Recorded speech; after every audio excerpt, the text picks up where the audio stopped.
Yeehaw! And we're live.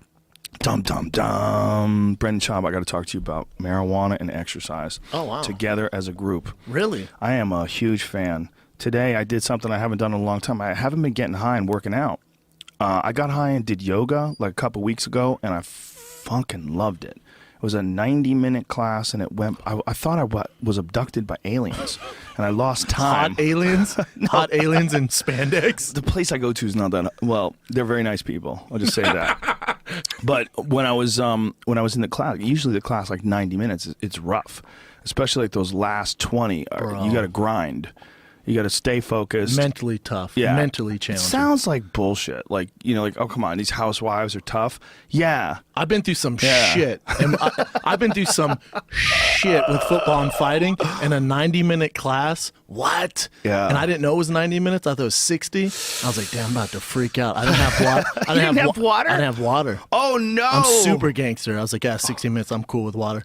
Then it gets to that hour mark, and I look over the girl next to me. I'm like, damn, are we supposed to wrap soon? She goes, oh, no, honey, it's 90 minutes. You should have seen. I wish they had my face on camera. I was like, God.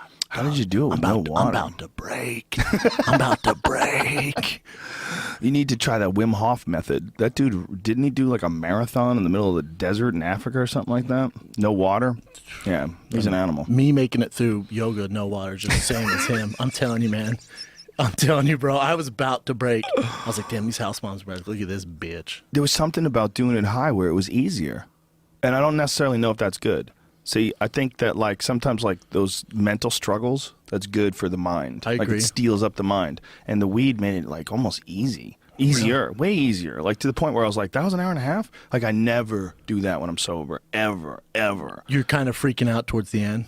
You're Yeah, not usually. freaking out, but you're just like, damn, Just man. grinding. Like, Yeah, grinding. Yes. Just what I try to do towards the end of a yoga class, we sound like the biggest pussies that have ever walked the face of the earth. You know when yoga gets hard. Hey, whatever, bro. Fucking, I love that shit. Fucking yoga gets hard, bro. The fucking You tough keep get going, going. bro. I toughen up, bro. I got mental toughness. I'm doing chaturanga and shit. Dude, for real, so I don't give a fuck.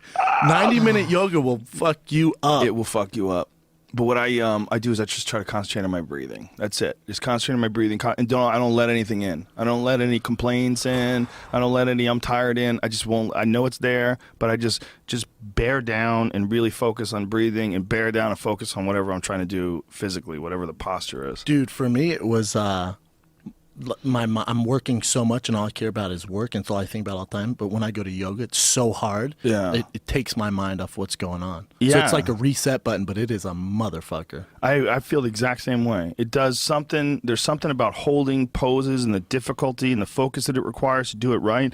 It sort of erases your mind. It cleans your mind out. It's almost like a car wash for your Yeah, brain. it's almost like a little reset where Yeah. then it helps later in the day. Oh yeah, it helps you. Like you're so much less. I want to say reactive, but you're more relaxed when it comes to like outcomes of things. You're more relaxed when it comes to interactions with people. It makes you, I swear to God, I think it makes you a nicer person. I really agree. do. It opens you up. I'm more open-minded. I think it. I've been going for about 3 weeks now in Santa Monica. When I first got there, literally no one talked to me. They're like, look at this fucking meathead in here. No one talked to me. I was in the back. I'd come out. They'd have like their little groups, and I'd just be on my own. Like, Prejudice. God damn it. I know, man. Bullshit. Racism's real. Rejudice. Real. It's not racism. Real. Race of men. Race of real Yes. men. That's Yes. what it is. They're racist against real men. They're my friend. 'Cause I it's a want different them. human I race. want them over now, though. They're cool. You want them over now? Yeah. What's up, Oh. Tina? You know all that shit. Okay, Yeah, they that know kind of what's shit. up. Yeah. Eventually, you're gonna get It's tea together. tough, man. Yeah, you never know. There's a place that I pass by in Santa Monica that has some yoga class, but it's like a factory that produces hot chicks with towels under their arm. Like what? You want is to talk that? about mental toughness? Try not popping a boner in my yoga class. Straight up.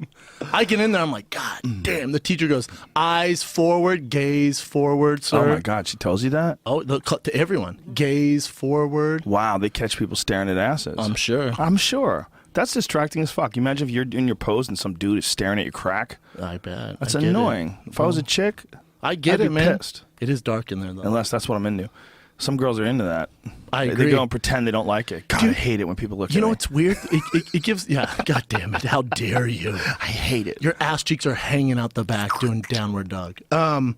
But some of the dudes in there, God bless them, they're not in great shape, and they just say, fuck it. They're in basically a Sunga, gut out, that's it. Yeah. Yeah, there's this guy that goes to my class, and I admire him. He's this old, fat, white guy. And it looks like probably never done a sport in his life. He might not have even ever used the stairs.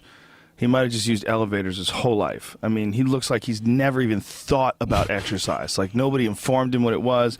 He just got behind a desk and started eating. It's kind of awesome. Then he hit like 60. And I don't know what motivated him. I've never had a conversation with him, but this dude is in there grinding.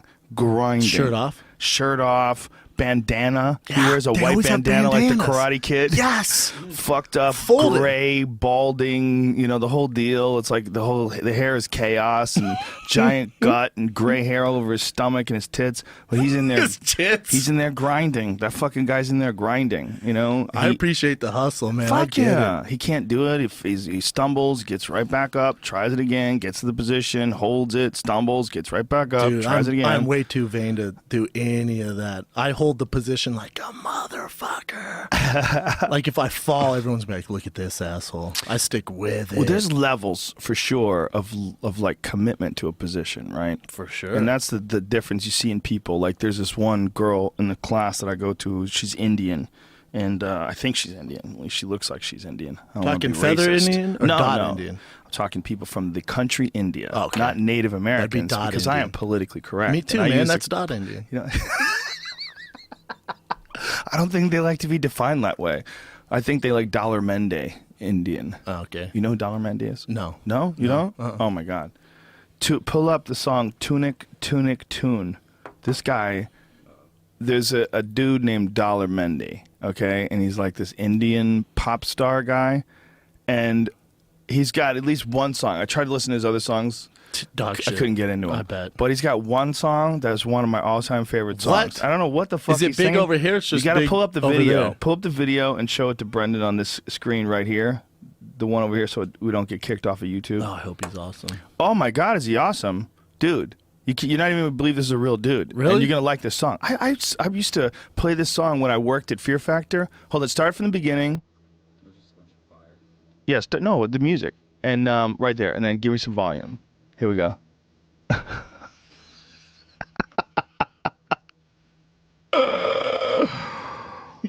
Look at the shitty graphics. Terrible. Asteroids graphics. are coming in. Terrible. Look at this. It's like fucking Atari. Look at this dude. Took this Look audio off the stream this just in case. fucking. You took the God. audio off? Do you think they're real pulls for this? Yeah? You think? No. Look at this guy. Oh shit. Tell me. Is there two of him and him in the video? He's like, you know what we need? We need more of me. I mean, he's dressed in traditional Indian, what looks like magician's garb. Oh, this is full fucking Aladdin up in this bitch. Come on, how awesome is this? It's awesome. You know what I like about it? I have no idea what he's saying. So it's like music that you make with your mouth. Is his other song just dog shit? I just couldn't get into him. Maybe someone needs to turn me into the right one. I'm sure he has some other hits. It's Yeah, like well, Gangnam over Style. there. You know who Gangnam Style Yeah, is? that one. Yeah. He came out with another one though. Is it a hit? It's a pretty big hit. What's Really? it called? My daddy or something? I got it from my daddy. Oh, okay. Well, people, all you fucking haters out there. One hit wonder my ass. You know, Howard Stern was saying that once. I was listening to him. He was talking about that guy saying, "What's he gonna do now?" It's like it's over for him. I'm like, how? Why you would gonna you hate say? on him? Well, that's the other thing. Like, maybe it's over, but why? If the guy can do it once, why can't? Like, what is it that makes a fucking one-hit wonder? What is it? Like, why does someone become a one-hit wonder? Like, if you could put together like a banging song? Like, there's a series of one-hit wonders. Like, if you go to websites, like Sure. the best ever Yeah. one-hit wonders. But if you could put together like one of those unbelievable banging songs, why can't you put together another one? Like, I don't get it. Do you think fame fucks him up? Yeah. Like the struggle. Same with a lot of things. Definitely. Yeah. That's one ingredient in a giant poisonous stew. A huge ingredient, Yeah. though. It's a big one. Huge one. It's also who wrote that song, like what kind of collaboration. Did the person who write that song, did they write the rest of the songs? True.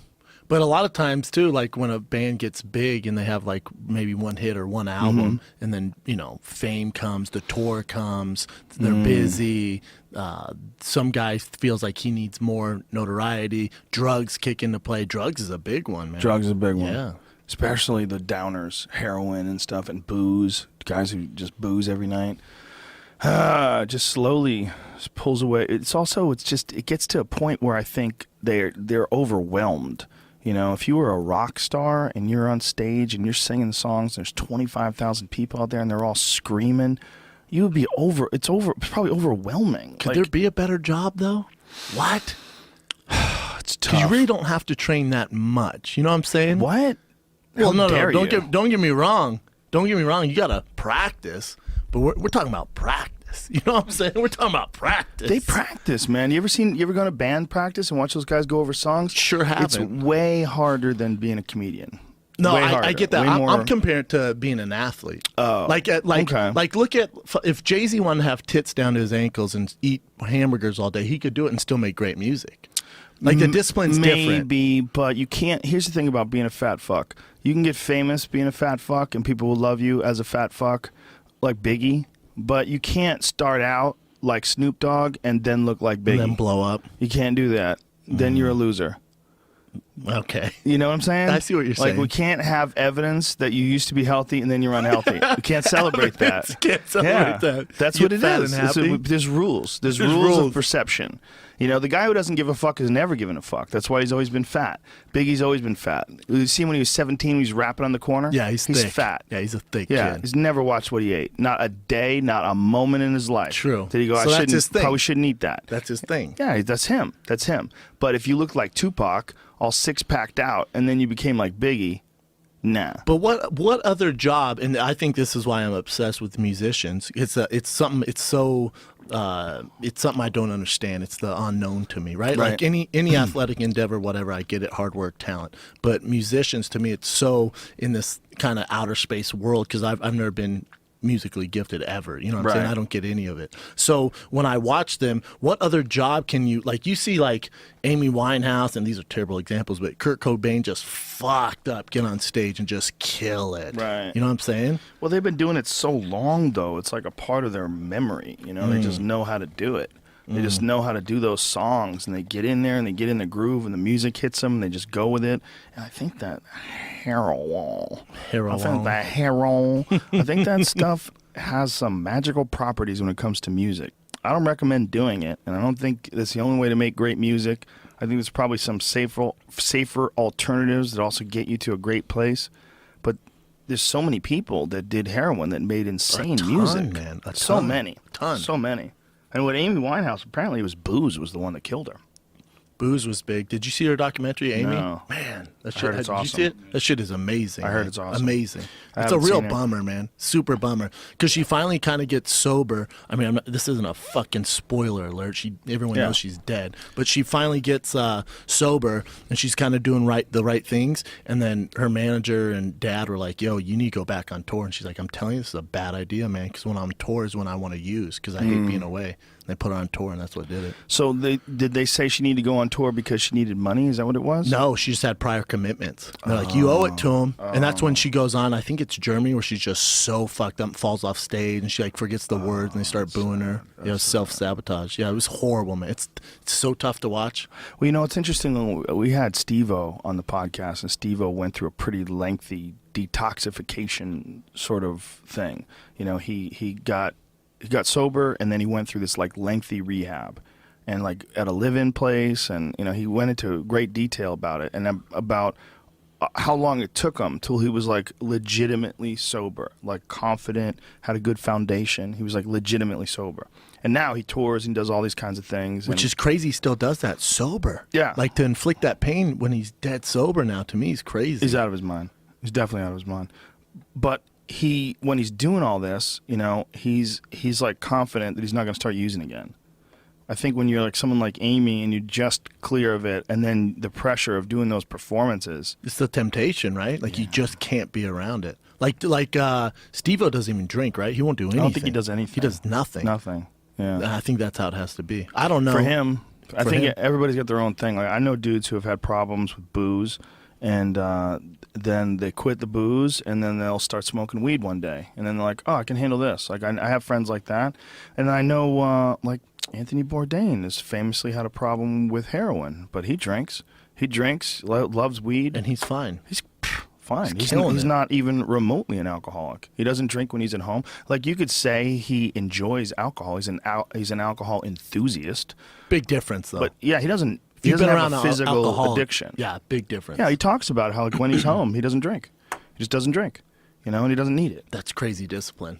I don't think it's discipline. Really? I think there's I think most certainly is discipline that he just chooses not to. But it's also an ethic. But it's also, I think we're talking about like a physical need, like a physical addiction, and he doesn't have that. Some people do, though. Some people do. They get a little bit of alcohol in them, and then they're fucked, and they can't True, stop. they can't stop. They can't even function. I've met them. I know it's true. I know people. I've met people like that, rather.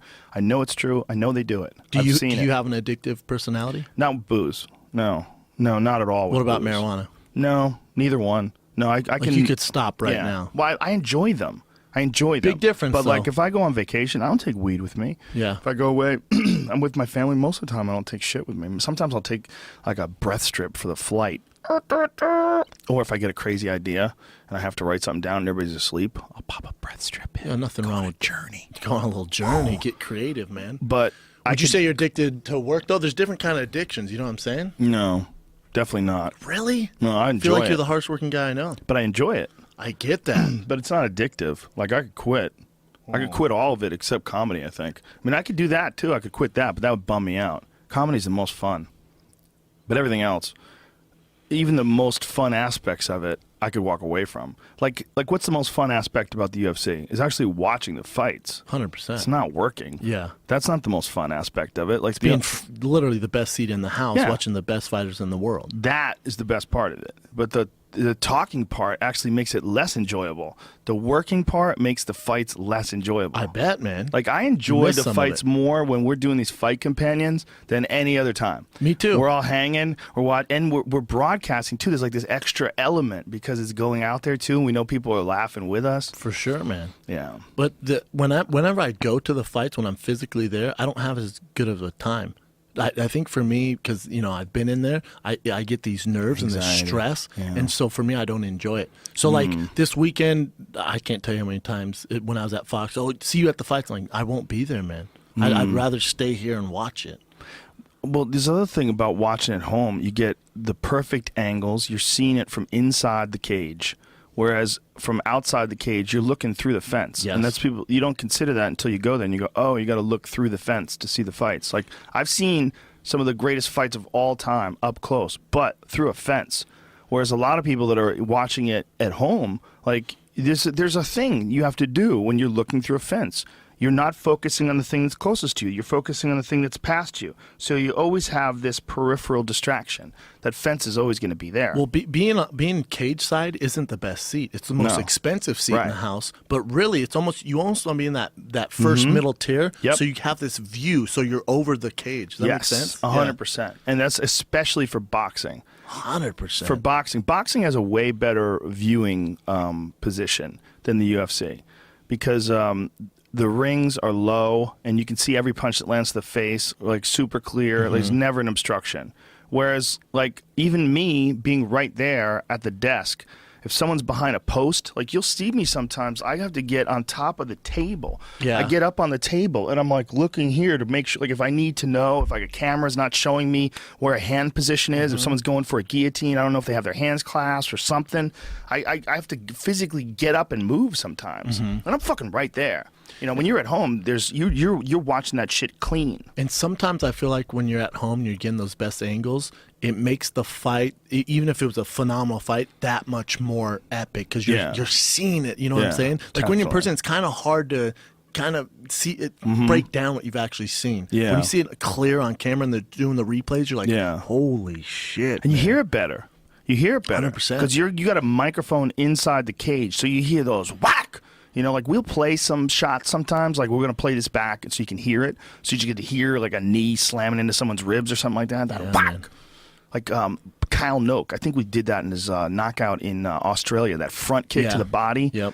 He shot this perfect front kick to the body, and the dude just went Peter Sabata, like he made this like like you could There's hear nothing it. Can do, yeah. Nothing he could do. But you hear the slap of the ball of his foot just slamming into that dude's body. It was like a perfect front kick. Kyle Noak looks great. That's the thing. A lot of those shots, when you can hear that, boom, especially heavyweights. Mm-hmm. Boom, Oh yeah, boom. you're not going to hear them that good inside the actual arena itself. There's so much crowd noise. It's like unless you're right there, it's hard to hear. Like if you even when you're on the first tier, it's hard to hear the impact with everybody yelling and all that screaming. Yeah, I don't know when I'll go to another live event. For me, it's too stressful. Even football games stuff for me to go to, but nothing. The UFC, it's just so intense, and for me, it gives me these nerves being right back there. Even I hate staying in hotels because of the stress of fight week. Wow. I hate it.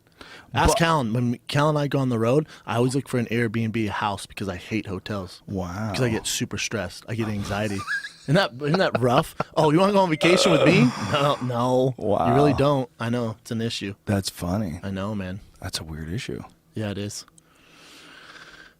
The thing about being there live, though, is the energy in the room that you get where it's like it feels like history. Like there's been some fights where I was at or I was like taking it all and like, wow, I just witnessed some history. I Like agree. when Weidman knocked out Anderson, I remember when Anderson went down and Weidman was just playing basketball with his head. Ba-boom, ba-boom, ba-boom.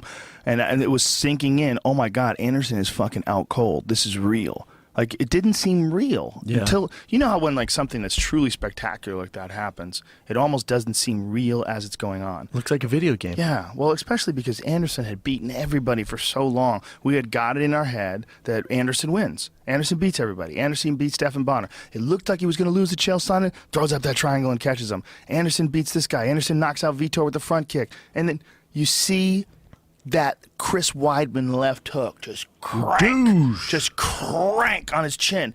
And then you see Anderson's eyes roll back, and you're like, your brain is trying to process it. Like, am I seeing this? Yeah, is this bullshit. real? And then he's down, and I'm like, and then I remember whatever fucking noises I make, like, oh.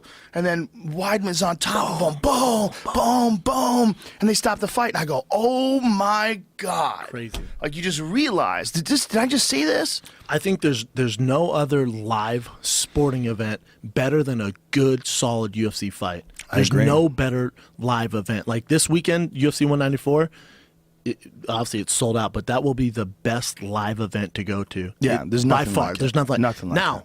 on the other end of that, if it's a sleeper, if it's a rough night, it is the worst event to go to. Yeah, it if gets they're all boring. decisions, like all in there, it's a long night, it gets really boring. It can get boring. Yes. I mean, that's like anything, but it's tough, man. You know what I think is a tough thing? When they have fights in high altitude. You know, like unless you got all Colorado guys and Albuquerque guys and they're fighting in Denver, like shit, man. Well, who the fuck thought to put Mark Hunt and Ben Rothwell in Denver? Yeah, that that was was- like, you know what? Sign him up for Denver. And then how about this? They go put Mark Hunt with Fabricio in Mexico City, which is 2,000 feet above Denver. Oh, and you give him like a 6-day notice, and he's Yeah. 300 pounds. And he almost won. Talk How about that? Well, warrior. Yeah, What? came out in the first round, almost won. You know, and then comes out in the Stipe Miocic fight out of shape. You know, gets beaten down in that fight, And then looked great. Oh my God, great he looked shape, phenomenal fantastic. shape. He didn't even have to cut any weight at all to make 265. Well, I saw they just announced Verdum, Kane, February, I think it's 8th or 6th. Yeah, Yeah, that's the early. Super Bowl weekend. That's when Jamie does all his gambling. Look at him. I hear that, dog. smiling. Loves Look that at him. Football gambling. Look He gets at him. crazy. He gets Scrooge McDuck in his brain. But did they announce where that fight's at? Is it Vegas? It's a Vegas fight for sure. I couldn't imagine it being anywhere else. A fight like that, that's a big fight. There's going to be a lot of betting. Unless it's in Brazil. Don't honey dick Kane and make him go to Brazil. Let's keep him in Vegas. Listen, man, Kane is one of my favorite all-time fighters. However, he's not the champ anymore. The champ is Fabricio Verdum. And if Fabricio Verdum wants to fight in Brazil, and what if he's only going to have one fucking title fight ever? Who knows? Hey, homeboy, it like doesn't work 37 like years- that. Ask Holly Holm out as to being champ. Well, listen. They said, hey, real quick, Holly, just a reminder, you ain't shit. You're going to fight when Ronda's ready. So we're rude. going to do it in July. How rude. Tell me about it. So I didn't make this decision. I'm just saying, the champ really, a lot of times, unless your name's Conor McGregor or Ronda Rousey, you don't have shit to say. Well, it is such a different scenario than it is in boxing. But in boxing, there are some parallels. Like you saw Tyson Fury beat Vladimir Klitschko. Did you see that bizarre fight. Like He it's beat almost the like, shit out of him. But Vladimir Klitschko like forgot how to box. I think age caught up with him. You think that's just what it is? overnight? He looked like pure shit. Well, you think- and Tyson's tough to fight, Yeah, man. he's tough. Well, he's undefeated. He's undefeated. He's taller than Klitschko. He's Yep. very awkward. Yep. He didn't really respect him. He's playing these games. I don't know. It looked like something was wrong with Klitschko's right hand. Did it? He didn't throw anything. He threw nothing. I think he was worried. I agree. Just, He couldn't get the shit timing down. talking. I think the shit talking got to him. The guy constantly talks shit, fuck with his emotions, you know. And I think he's all wound up tight. I think that's a big issue with fighters. Big issue. Even with Klitschko, though, he's Yep. been through the Yep. ringer. Yep. He hasn't lost in 10 years. Doesn't matter.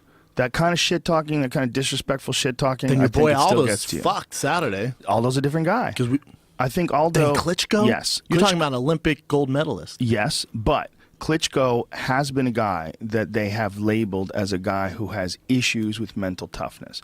He got knocked out by Corey. What the fuck is his name? I want to say Corey Anderson. What the hell? No, not Corey Anderson.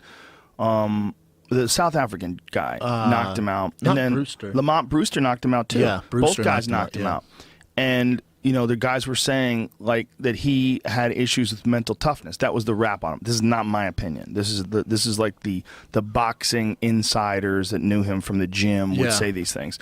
And that was one of the things that they brought up in this fight, that Tyson Fury believed from talking to people that trained with Klitschko with Emmanuel Stewart, that Klitschko could be broken, that he could be bullied, he could be fucked with. You can get inside his head.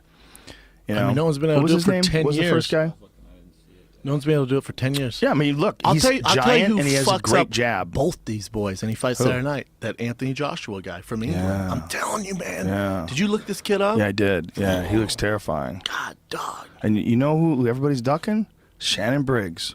They really are. They don't want none of that. I mean, he's older, but yeah. He's listen, older. He's 43 older. years old, but he is still packing some serious fucking power. 100%. And he's got a wicked left hook to the body. He's got nasty a as fuck, I agree. skillful delivery of punches that is unparalleled in that division. I think if you watch the way he delivers combinations, he can deliver a 1-2 vicious left hook to the body that there's not a lot of guys in that division could do. It's a craft. I know, to but him. it's hard to sell a 43-year-old. Oh yeah, it is. Being your champ. Corey Sanders, that's who it is. Thank you. Pull up the last fight, Shannon Briggs' last fight. Dude, he's fighting a guy who does not deserve to be in the ring with him, right? He's a former world champion, and at one time he's like one of the biggest prospects in the heavyweight division. Yeah.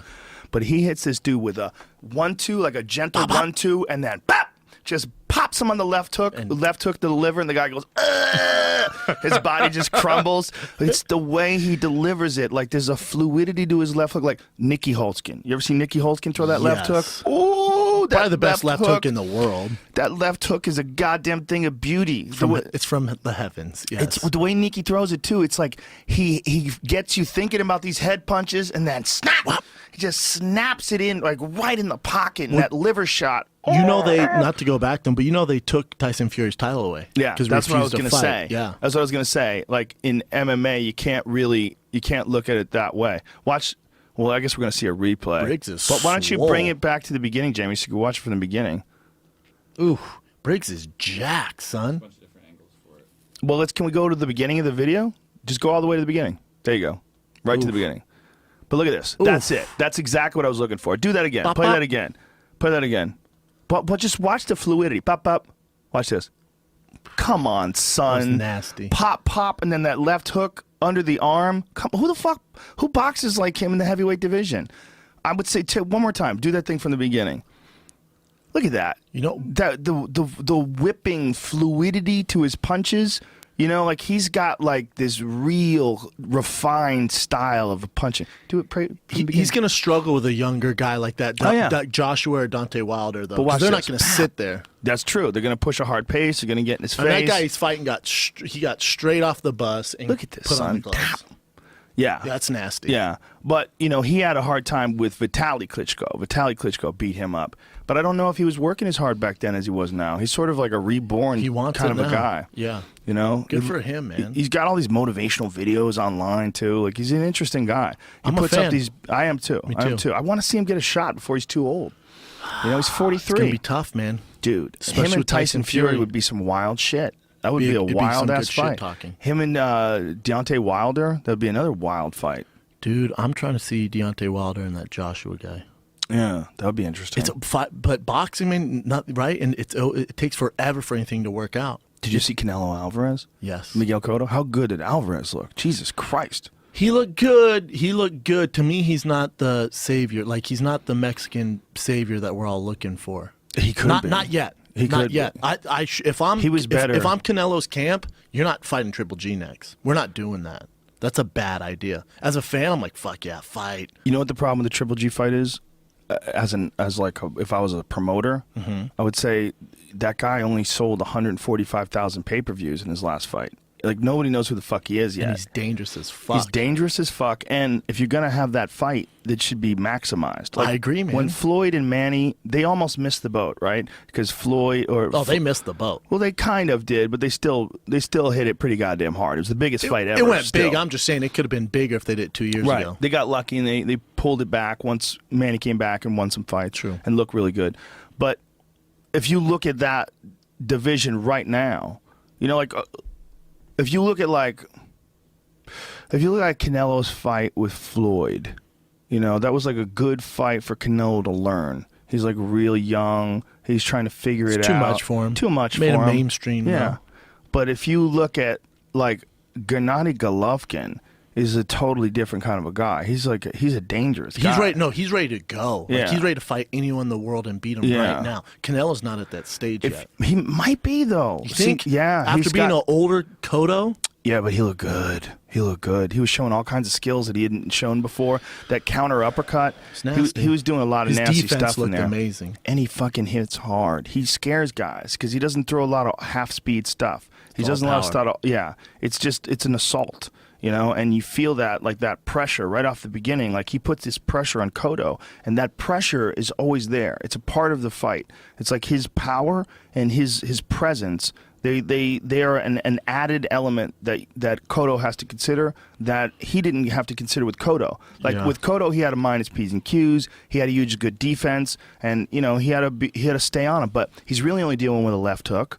Cotto really never hurts guys that bad with his right hand, but he has gotten very, very nasty left hook. But he's really been fighting smaller guys. I was going to say he's a lot smaller. Yeah. Like Cotto's thing, even if he was landing, Canelo didn't respect. He just walked through it. Canelo's like probably $170 when he's walking around. He's tiny. I've done Canelo or Cotto? Cotto. Cotto. Cotto's tiny. Sorry, Cotto. Yeah. I've done campaigns with that guy, and he is tiny. What is he, like 5'5", 5'6"? 5'6", probably. And 5'7", he weighs maybe 155 in shape, right? Yes. Yeah, and Canelo cuts down and then probably gets in the 170s, right? Man. He's a big boy. He's a big boy. Bigger for that weight class. And that's why Floyd wanted a catchweight fight with him, exactly. right? Yeah.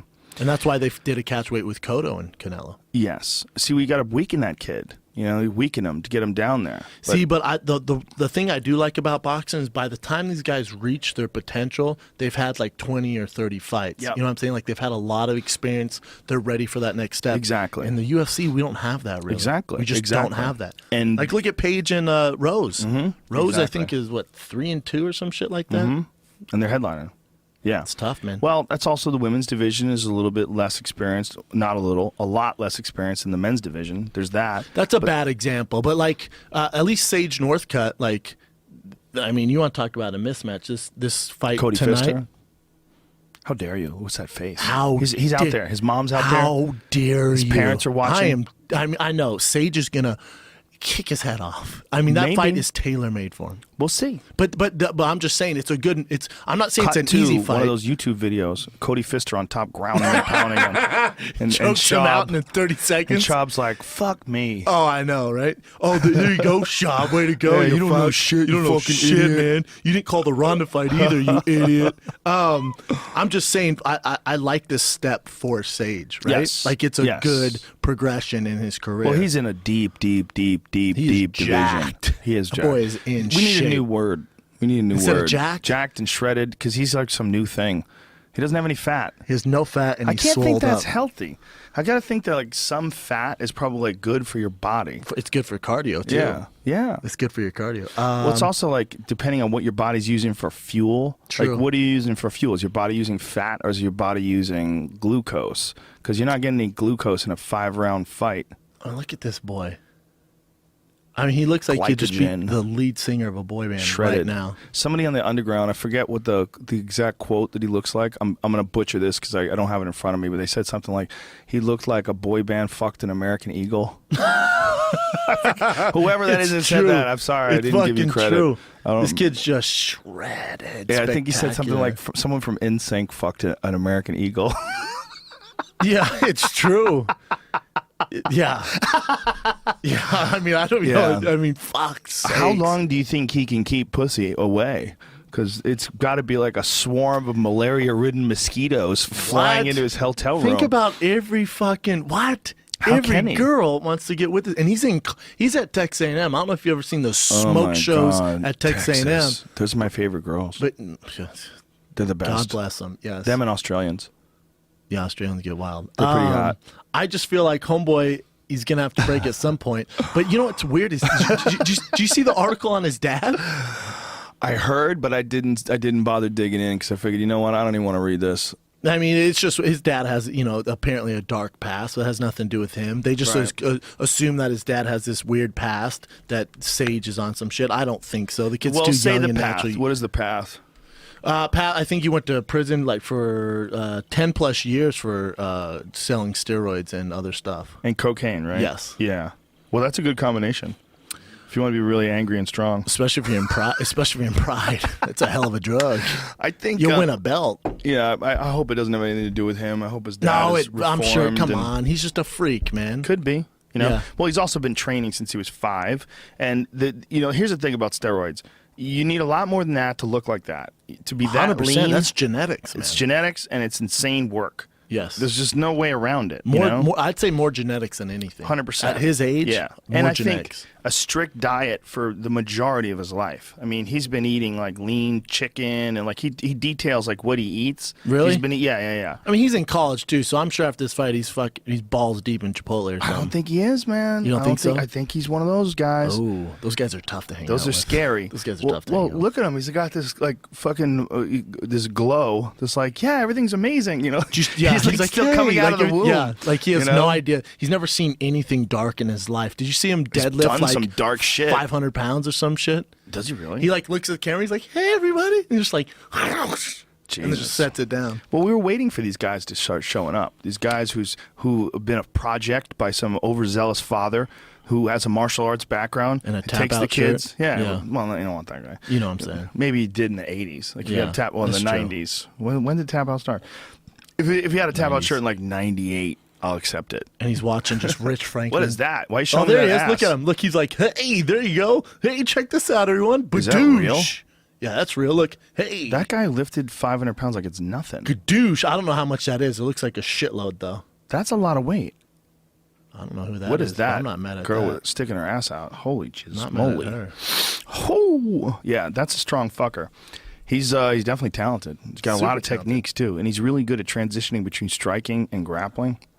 But what I was going to say when we went on this long, circuitous route is that someone like a Holly Holm is not in a position like a Tyson Fury is, where Tyson Fury can say, fuck it, I don't want to fight this Russian cat. Not? But hold on, let me finish. Sorry, let me finish. He can say, Tyson Fury could say, I don't want to fight this Russian dude. And they will, fuck it, we're stripping you of the title. He's like, whatever, bitch. I know I'm still the champ. Everybody knows I'm the champ. I just beat Vladimir Klitschko. Fuck you. Like, he can do that and get away with it. And he can go to Bob Arum, or he can go to Golden Boy, or the Money Team. Mm-hmm. You know what I mean? There's all these different promoters. Yeah. Floyd Mayweather. For sure. No, I'm with you. There's It's all just these funny. different promoters that will put on excellent fights that are big pay-per-view events that HBO can show. That's the difference. With the UFC, it's the UFC. There's one game in town. So if Holly Holm says, you know what, I'm not waiting for Ronda Rousey. I'm fighting Miesha Tate. Put the fucking fight together. Can't do it. Really? I disagree. But this is what I'm saying. I disagree. How can she? But what I'm saying she can is say, physically, listen, how if can you she? don't give me a fight before then, come July, I'm not doing shit. Okay. Oh, and your biggest payday, I'm not doing anything. You can't do that. Because she's got a contract. I'm sure she has a contract. And I'm sure They can't fine her. I don't know what the contract says when you're the champion. Do you? I would assume that it says something. They must have to get it in writing in some way that you're obligated to defend your title against a challenger of their choosing. I would assume. Okay, if I was going to run a promotion And like the UFC, that's fine. I'm just saying, if let's say if I'm John Jones or if I'm Ron, Right. look at Ronda's calling the shots, my man. I don't know if you guys realize Ronda's basically like, listen, I have this movie here. I need to fight here. That's how this is going down. okay, let me correct you. I'm just saying with Holly. Let me correct you. Go. That's not what's going on. What's going on is a number. That number is 200. UFC 200. Correct. They want to make it the biggest fucking UFC the world has ever known. They're already advertising it, okay? You'll see these big images. It just comes on July 2016 UFC 200. There's no other number. Hold on. There's no other number that's like that they're looking towards this thing. Then there's also this gigantic arena that's opening up in Vegas in April. So they know that that's where they're going to do it. And they know they're going to do it in July. So this is what's motivating. No, I get that, Joe. If you don't think that they're the ones that are guiding this to July and not Ronda, guarantee you it's them. I'm not saying that. I'm saying previously, before Ronda's been able to, with movies and everything, decide when she fights. Yeah, well, not now, though. No, not now. This is whatever. I don't know how if her jaw's messed up or what with this now. Yeah. I'm just saying if I'm Holly, she has more power than she thinks. Yes and no. Because if someone was out that long, because it's a long time, you know what I'm saying? But from a business standpoint, I'm with Dana White. That fight has to happen. You can't have Holly fight anyone else. See, I disagree. Really? Yep. Yeah, I disagree. Watch how many pay-per-views Holly versus Misha sells. Okay, listen. First of all, this is what I think. This is my personal opinion. All right, this is just opinions. Yeah, just a couple I guys think talking. you're crazy to not have more than one superstar. Okay? And I think Holly has the legit possibility of being a superstar. Legit. She has everything going for her. She's a preacher's daughter. She is very well spoken. She's very calm, and she's got a great personality, and she's sweet, and people root for her. I agree. And in the face of all the craziness and the trash talking, the media obligations and the pressure, she showed character, and she never cracked. And when she got in there, she performed like a world-class fighter and became the new champion. Mm-hmm. That's a potential superstar, okay? For sure. And if Ronda's going to be out for this long amount of time, why rush her? I mean, if July, okay? You're talking about July, right? We're in December. Mm-hmm. January, February, March, April, May, June, July. 7 months. She just said in an interview that she's not going to be able to eat an apple for 6 months. Forget about taking Impact. So how is that going to happen in July and have her be at her optimum? How is it going to happen? I don't know. The UFC's pushing it. But I don't know I don't know who's. I haven't talked to anybody. I don't know. But this is what my personal opinion. Okay. Holly Holm could be a fucking monster. She could be a monster, and she could be a monster on the level of any champion in combat sports, any champion in the UFC. She can. If Holly Holm just goes on to dominate the way Ronda dominated, and we all know that she knocked Ronda out, if she gets in there and fights, fill in the blank, fill in whatever girl's name, and head kicks her into oblivion on television, everybody's like, holy shit, we got a new one. Ronda didn't become Ronda immediately. She became Ronda with a series of spectacular victories. True. Holly Holm strings a few of those together, you got another gigantic dynamo. Then, when Ronda's ready to come back and she's 100% healed and healthy and has made some corrections and really worked on fixing whatever holes were exposed during her game, then you have this monumental fucking super fight. And if Misha wins, then you've got a crazy fucking love triangle here. No. See, this all sounds great. I'm saying no, because this all sounds great unless Holly and Misha fight or Holly fights Cyborg and she loses. Your biggest payday goes out the window. Cyborg's out the window because she's saying she's not going to make 135. She said just she can't. whatever. No, all right, fuck but Cyborg. let's look at what we got here. Misha. Okay, if Misha wins, if Misha beats Holly Holm, and then Misha wants to fight Ronda again, and then they make a Misha Ronda, you're good. You're crazy. What the fuck are you talking about? What if she keeps the fight standing and outstrikes her? They've already fought twice. That's true. You're telling me that's that's going to break records? Misha Tate, I think it'd be an 3? interesting fight. No, I didn't ask that. I think it could be an interesting fight. It's going to break records. I don't know if it'll break records. The thing that breaks records is Holly. Yes. Holly Ronda is your money fight. But if Holly, I think the long game is if Holly gets even better, if she gets even more recognition, I agree. And Ronda fully heals up.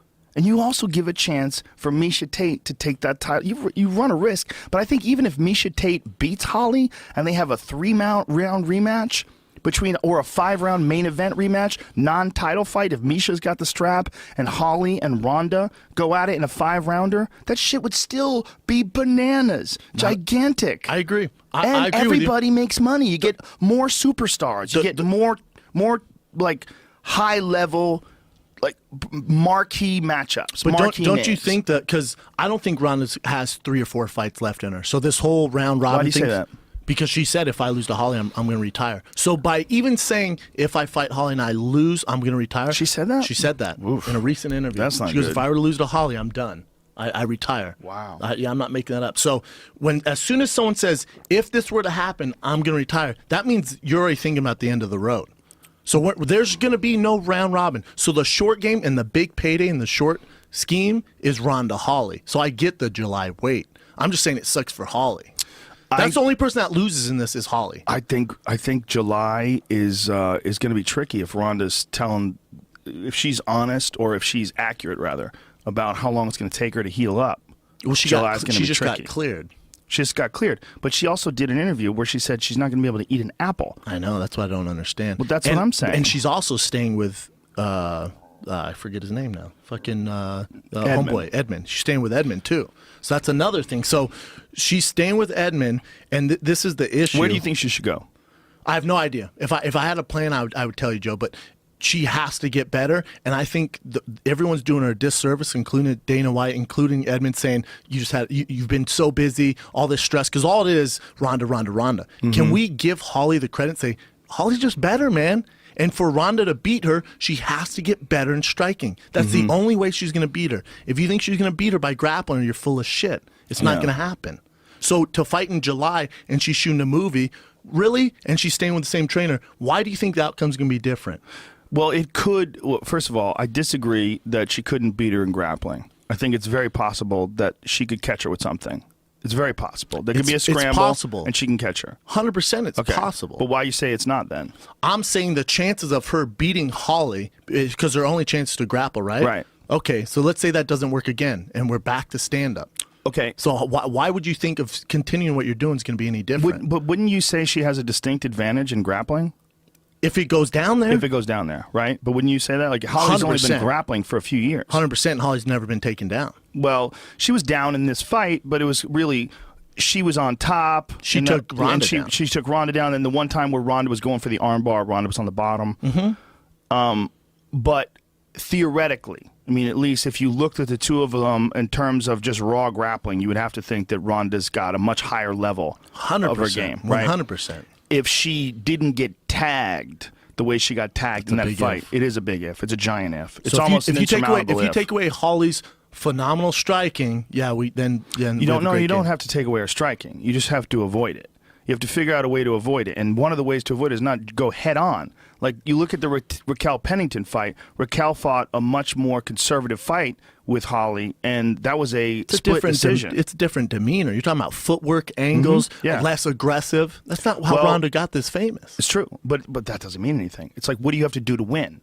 Forget about what got you famous. What's the best technical approach to fighting someone who is as talented a striker as Holly? And do you have that? Do you have that skill set in 7 months? That's a good question. Do you have the skill set to get great footwork, avoid Holly striking, get her down to the ground? And we know that there's only a couple ways to develop the kind of movement that she's going to have to get, and one of those is sparring. 100%. Like, you're going to have to spar, so you're going to have to be able to get hit. And if you have 5-6 months where you can't get hit, I mean, who knows? She might have overestimated that. They might look at it again in a couple months. It might heal up quick. Maybe there's some things they can do to help it heal up. Who knows? Who knows? But if she was fine, if she's fine now, like didn't have any teeth problems, didn't have any of that, like, how long do you think she should wait before she starts getting hit? After a vicious flatline head kick knockout from one of the best kickboxers in the female bantamweight division, right? I mean, she's the best. In a perfect world? She's actually, let's call her the best. Between her and Jermaine Rondamay, who's a very outstanding Muay Thai champion, multiple-time world champion, but she hasn't been as successful in MMA, but she is a nasty Muay Thai striker. Yeah. That's actually an interesting matchup. Her and Holly. Phenomenal matchup. If more people knew who Rondamay is, it would really be a very interesting fight to set up. But I think that man, the level of kickboxing is very dangerous. Her head kicks that she hides behind those punches. You go back and watch Holly's early fights. She gets those hands in front of you, and She's then phenomenal. Whack, that fucking left high kick comes out of nowhere. In a perfect world, I would say probably 6 months without any contact. 6 months without any contact. Can't do that, though. That's a smart move. Can't do that if you're fighting in 7 months. Well, shouldn't it always be in a perfect mood, or in a perfect world, and shouldn't like if there's outside pressures, though, the outside pressure, they should stop and think about what the fuck they're doing. I really believe that. I think they should make sure. Look, if Ronda is going to perform at her best, you should have everything lined up so you know she's good to go before anything gets set up. Everything should be lined up. Well, yeah, I agree. Everything should be lined up. There should be no. And again, we're talking out of our ass. We haven't talked to Ronda. We don't know what. I have no idea. This is from an interview she did, and for people telling us. I try to avoid this shit. But did you see the other thing that she said in the interview, that she was out from the first punch?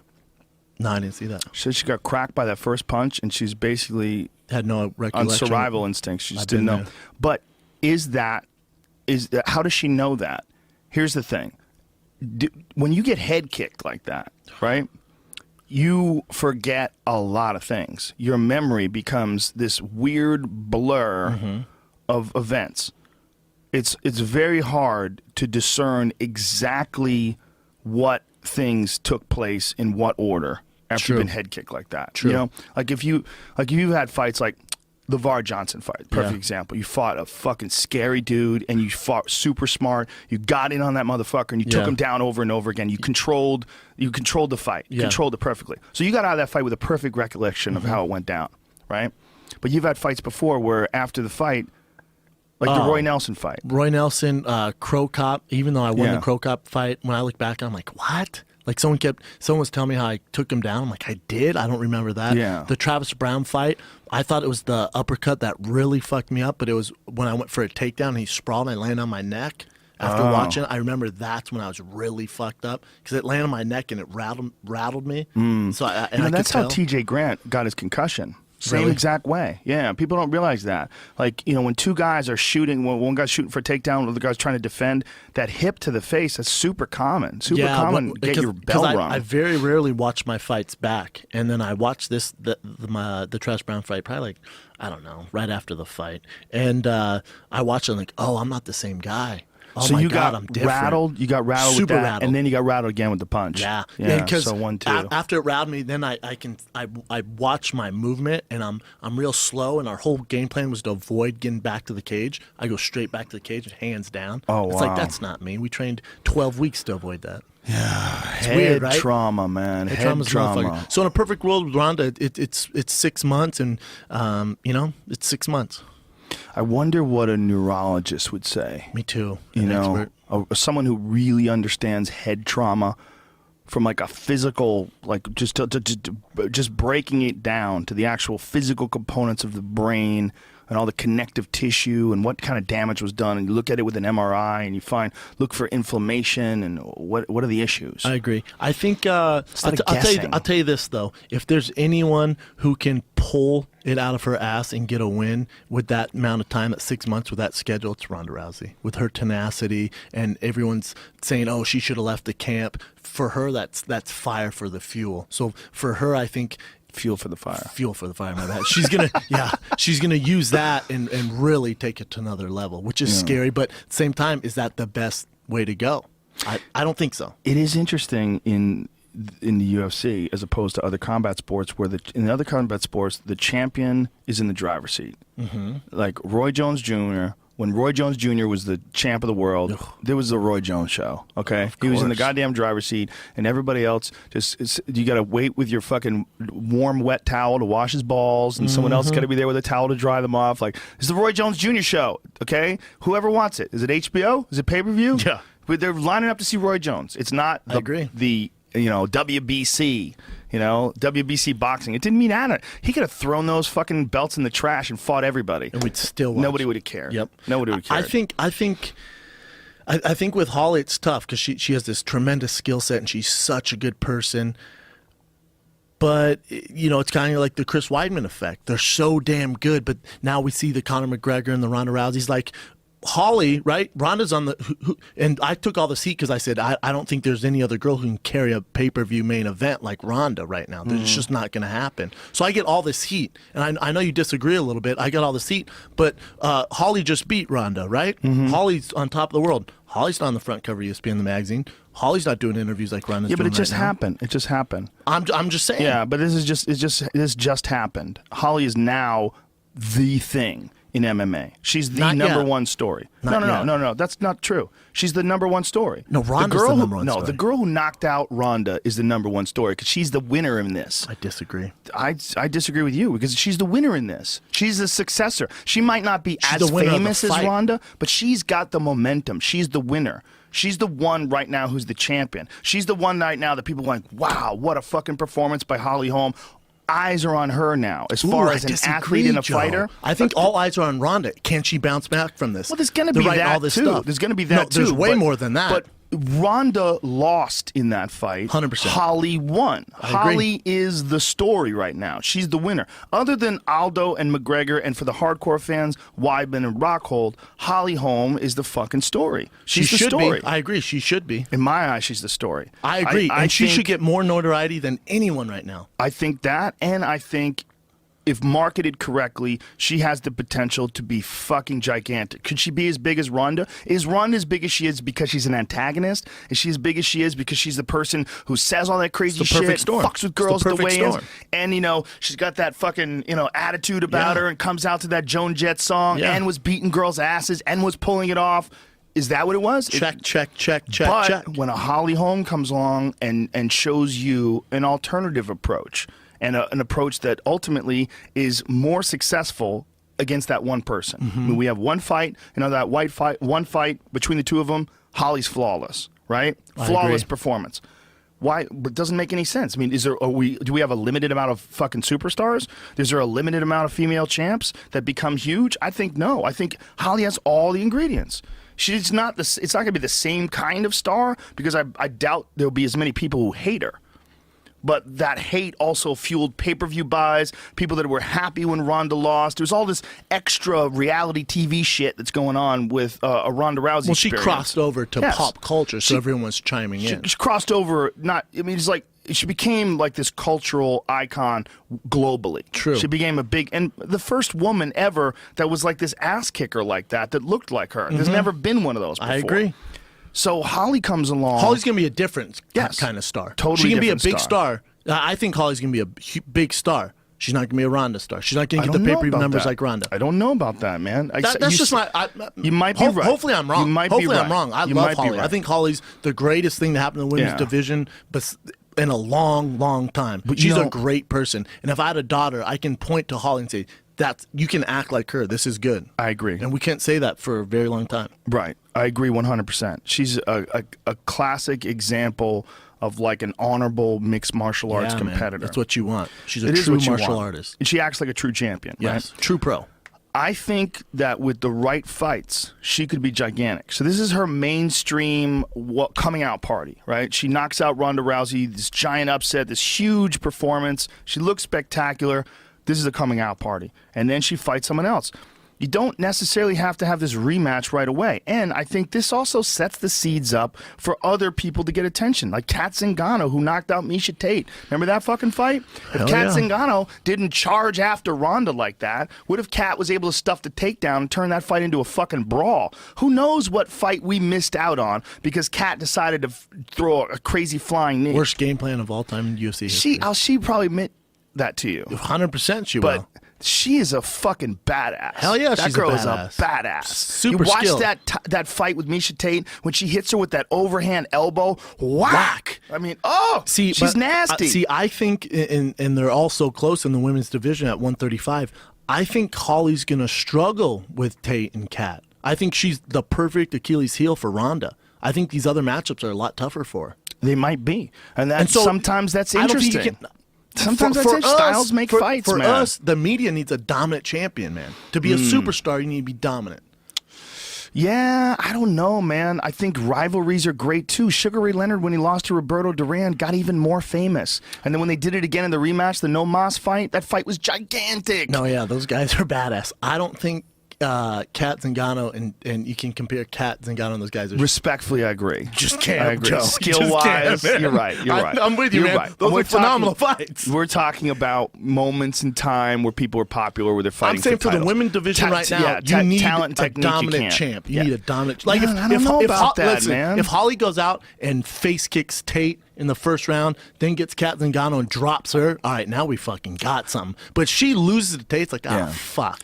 Now, here's another thing, and I hate to be the jinx here. I hate to be the guy who talks about this, but for a girl like Ronda, and who's going to go into movies and is going to, take off and become this... Yeah, she's fine either way. But is she? Because do people want to see those movies the same way they wanted to see those movies when she was smashing Alexis Davis and armbarring Miesha Tate, knocking out Betch Correia? Is there that same draw? Well, I'll say this. I don't think people are going to Ronda movies because she's a phenomenal actress. Does that make sense? Like, I'm not going to see Ronda's movies. You got to see her. You got to see her act in this. She is amazing. She is right. The performance you go of a to see her lifetime. because she's supposedly Ronda the baddest. Rousey. Because she's supposedly the baddest woman on the planet. Yes. Now Holly Holm shut her down. Yes. So now Holly is thought to be the baddest woman on the planet. Correct. Right. Correct. Unless she fights Cyborg, if they figure out a catch weight fight, in MMA, that's really the big scary fight for her. For sure. And she said she would fight her. Yeah, I know. She's fought at 152 in boxing. Holly Holm, she's gangster. But I think other than what would you do if you were the promoter? Let me ask you this: what would you do if I'm Dana White? Yes, Scrooge McDuck. What do you do? If I'm Scrooge McDuck, Dana White, well, I fire Reebok right now. By the way, I say Scrooge McDuck. McDuck. I say Scrooge McDuck like 3 or 4 times a week now, strictly because of you. Yes, yes. I was like, he sent me this text the other day with a picture of Scrooge McDuck sitting on a pile of gold, and I was just laughing my ass. I love that character. If I'm Dana White, I do exactly what he's doing. Would you? What about the long game? How much money do you need in the bank before you start looking at the long game? Well, your cash cow is Ronda Rousey, right? That's right. But now, how much is that he's cash so cow close worth? to. I'm with you. Is he so close to Ronda? Is he one of these guys saying, "Oh, you just need to fight her again, get healthy, and you're going to beat her"? And then he's thinking the long game there, and then the third fight's going to be even bigger. Well, it could be that he has 100% faith in her, and he thinks that if Ronda cuts the distractions out of her life, comes back in focused, and attacks and does the fight the correct way, that she'll win. Mm-hmm. He could think that. And I think that's a bad way to think. I think then you need to jump in line and you're a yes man. Because someone needs to sit her down and be like, listen, I just think we need to work on some things. Mm-hmm. That should be the plan. Here's the other thing. Like, there's no evidence of that. Like, if you're gonna look at a fight and you're gonna look at a result and you're gonna assess what went wrong, what went right, what could be changed, what could be different, there's no evidence that she could have done it better. And what I mean is not that she couldn't have fought better. What I mean is that we don't have any evidence. Our only evidence is Ronda's past fights and Holly's past fights. It's all we can go off of. The evidence of the first fight that they had, it was a domination by Holly. So there's no evidence that Ronda could have done better. What you have to look at it technically. You have to look at the attacks, the interactions, the exchanges, right? So they have these exchanges inside the octagon. And in those exchanges, Holly had all the answers. She had all the answers, and she had the right strategy and the right movements. And you saw her reacting to things that she knew were going to take place. The left hand goes for the clinch. Mm-hmm. She's moving it away. She's landing counter shots. She lands that beautiful counter straight left. She's throwing that oblique kick. She's attacking the knee with that, and the thigh with that oblique kick. She does that thing fast too. She's very agile. True. So you look at that and you look at these interactions. You go, well, there's a lot of work to be done here. There's a lot. This is not just a simple matter of someone being tired. Someone like you have to solve. There's technical issues. Yes, giant technical issues. And so do you just chalk it up to, you know what? We just need to get you healthy because you just got to do what you do. She does what she do, and hopefully it's good enough. If not, either way, it's a big payday. I think you give her time. I think you have to give her time. Manny Pacquiao got knocked out by Juan Manuel Marquez. That's a mouthful when you got butter tough. coffee in your face. Yeah, it's tough. Juan Manuel Marquez knocks out Manny Pacquiao, and Freddie Roach says to him, "You can't fight for a year. And we're not doing nothing for a year. I want you to rest up because it was a brutal knockout." I like that. It is. Well, look at Freddie Roach. Freddie Roach has trauma-related Parkinson's from his career in boxing. I think what he did is smart, it's ethical, it's intelligent, and it's correct. And he did it because he's a guy who's experienced the effects of not doing that, of being, rattled inside the cage. And he did it because he wanted the best result for Manny. So Manny comes back a year later. It doesn't look like he's had any ill effects because of that knockout. He looked great. Because he fully healed. Now, how many guys have we seen come back like Anderson Silva? Gets knocked out by Chris Weidman, just brutally knocked out. Comes back and in the second fight gets dropped in the first round from a punch in the clinch, which probably wouldn't have dropped him a few years ago. Look at Lyoto Machida. Yeah, exactly. You get to a certain point when you've taken enough damage where if you don't allow your body to fully recover from that damage, you're going to have a diminished ability to absorb punishment. I'll tell you this, man. I don't envy Dana White.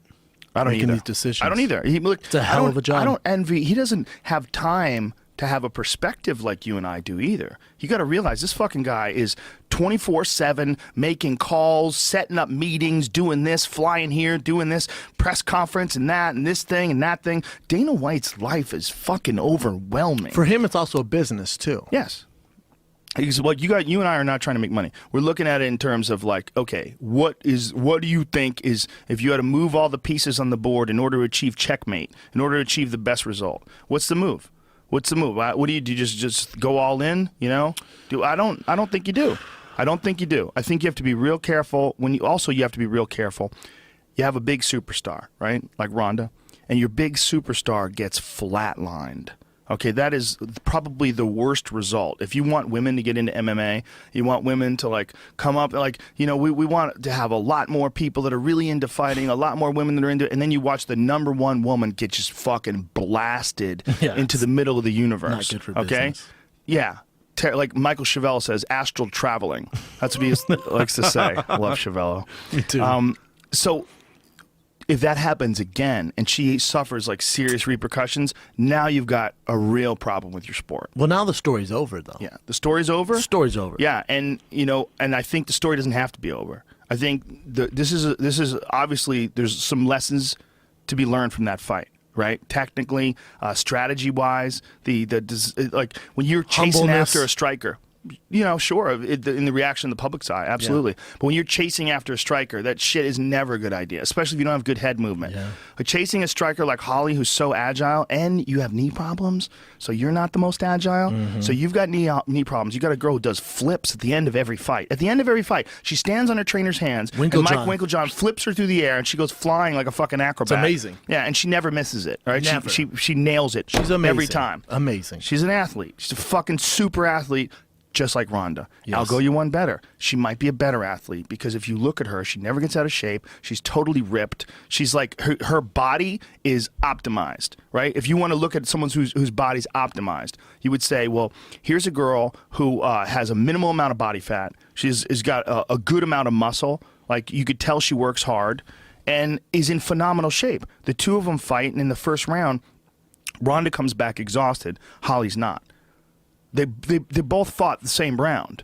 Ronda is exhausted. Holly's not. Is it because of the punishment she took? That probably had something to do with it. It's also the way she fights, too. It's also the way she fights. Yes. But that's a part of being an athlete. I agree. Part of being an athlete is making smart choices. I agree. Especially a combat sports athlete, making smart choices and adjusting. It's life and death. Yes. And adjusting. Well, win or lose, not life. Yeah. Adjusting mid-fight is critical. And having off-speed, different rhythms to rely upon. But Ronda's never have to make. She's never had to make those adjustments. Exactly. And then you're trying to make them has. with a superior athlete. Exactly. And then you're like, fuck. Exactly. I had a buddy who wanted to do MMA, and he's a Brazilian Jiu-Jitsu black belt, and he was doing very minimal striking training. And we talked about it, and I said, look, dude, do you know what you can do to a white belt? You know that feeling where you get in there and you roll with a guy and he's a white belt and you just fucking strangle him, just wrap him up, strangle him, you do whatever you want? Somebody's going to do that to you with kickboxing. And it ain't fun. There's no tapping out. It's not fun at all. And you can't think that they don't know. Because even though kickboxing, I don't think there's the same broadness that there is in jiu-jitsu, where I think jiu-jitsu is almost like never-ending as far as techniques. Yes. But kickboxing has so much depth. Like real high-level kickboxing has so much depth, and there's so many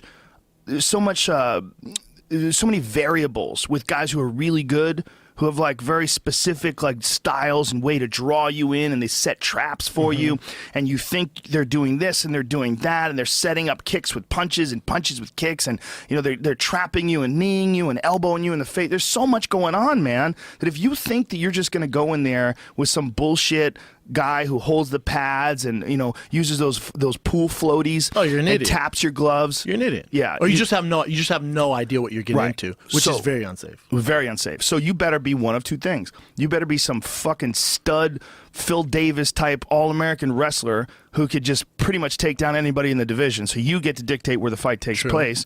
Or don't fight that guy. Learn how to fucking kickbox first, man. Learn, because you're going to get shinned. And you get shinned in the head. That is one of the worst results you could ever have in MMA. Ever. If somebody armbars you, you tap. If somebody chokes you out, you wake up. You wake up and you go, what happened? And you're okay. You get fucking Gonzaga'd in the head. Ooh.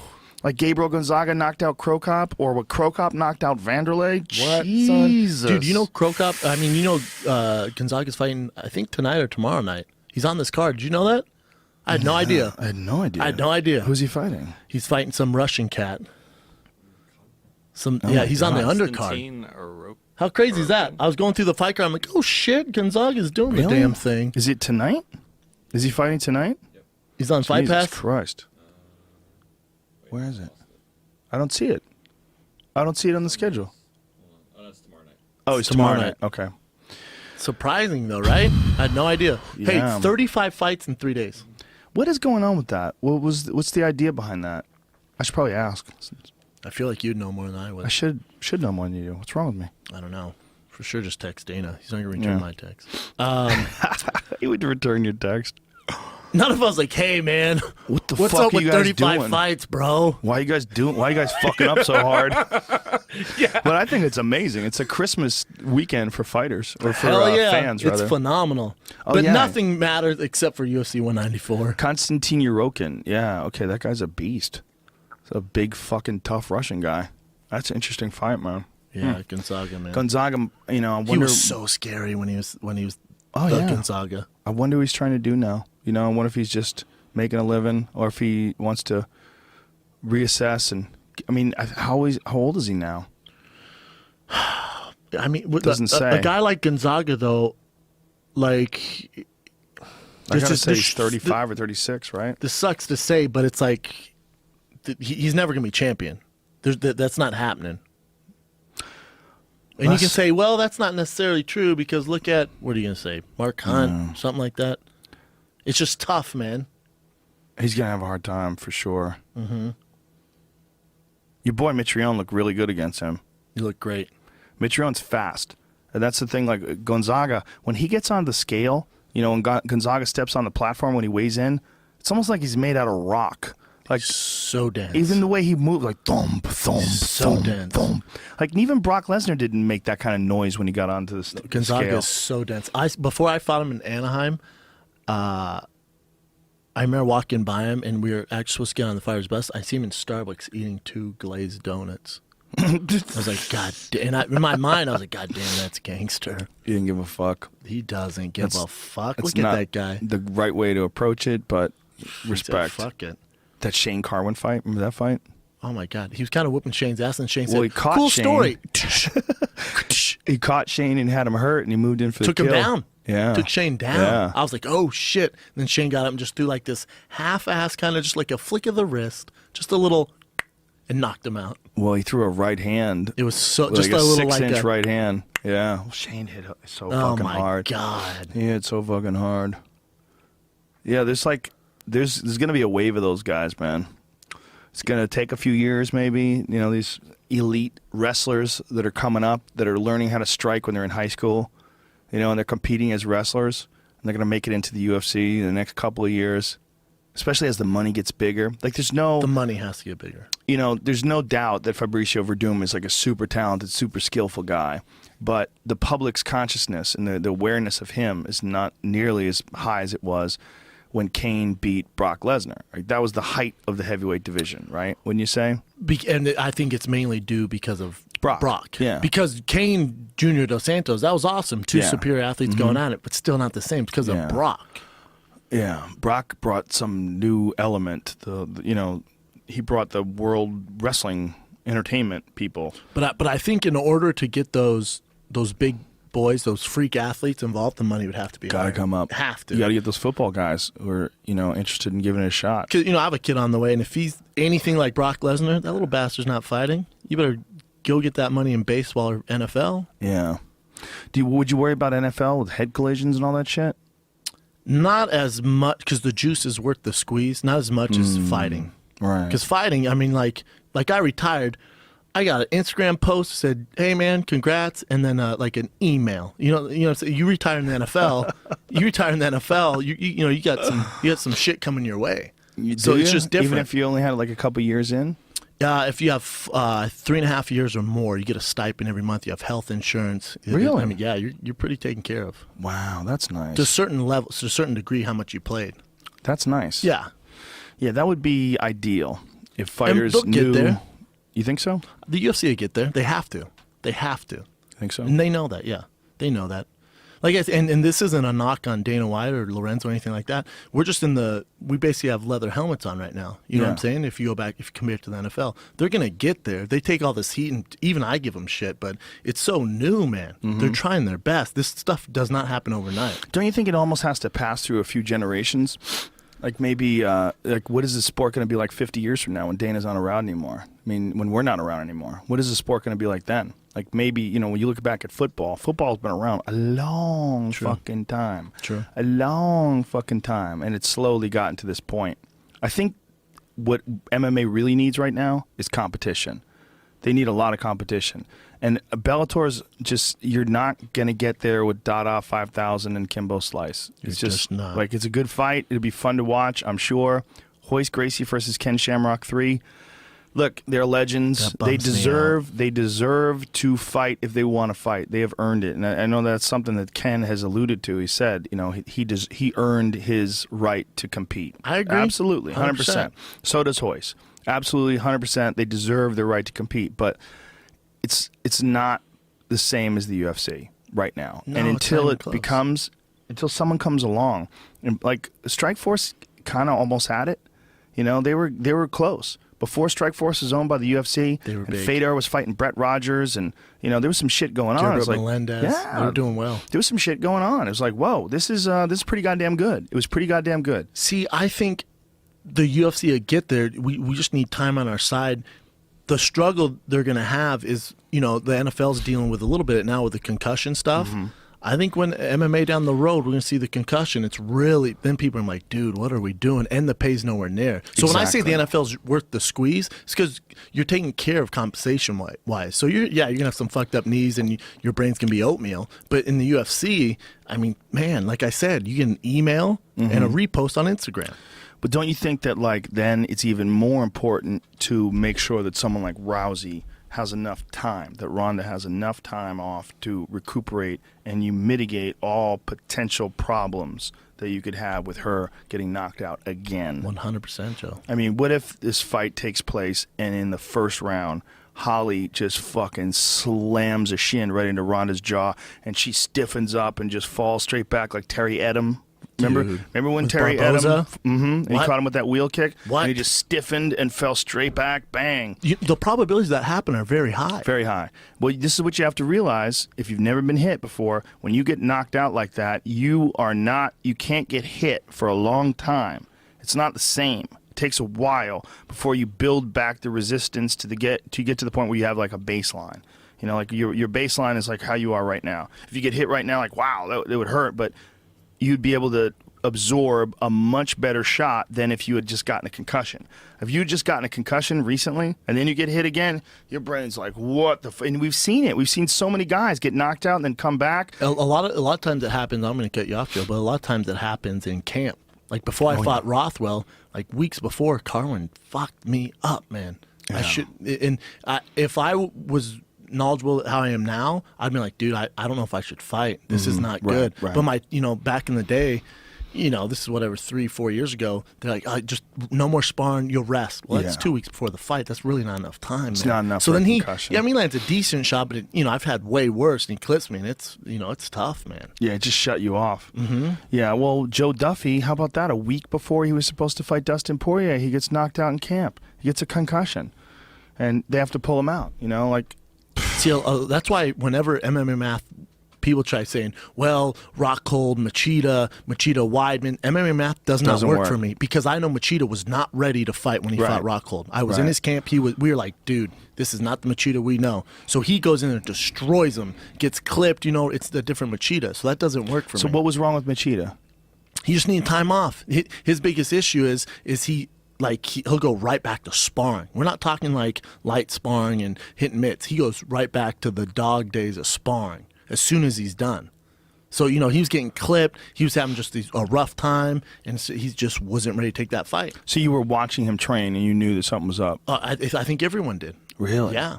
And so now, he's taking everyone's like, dude, you need a break. So he's taking a long time off.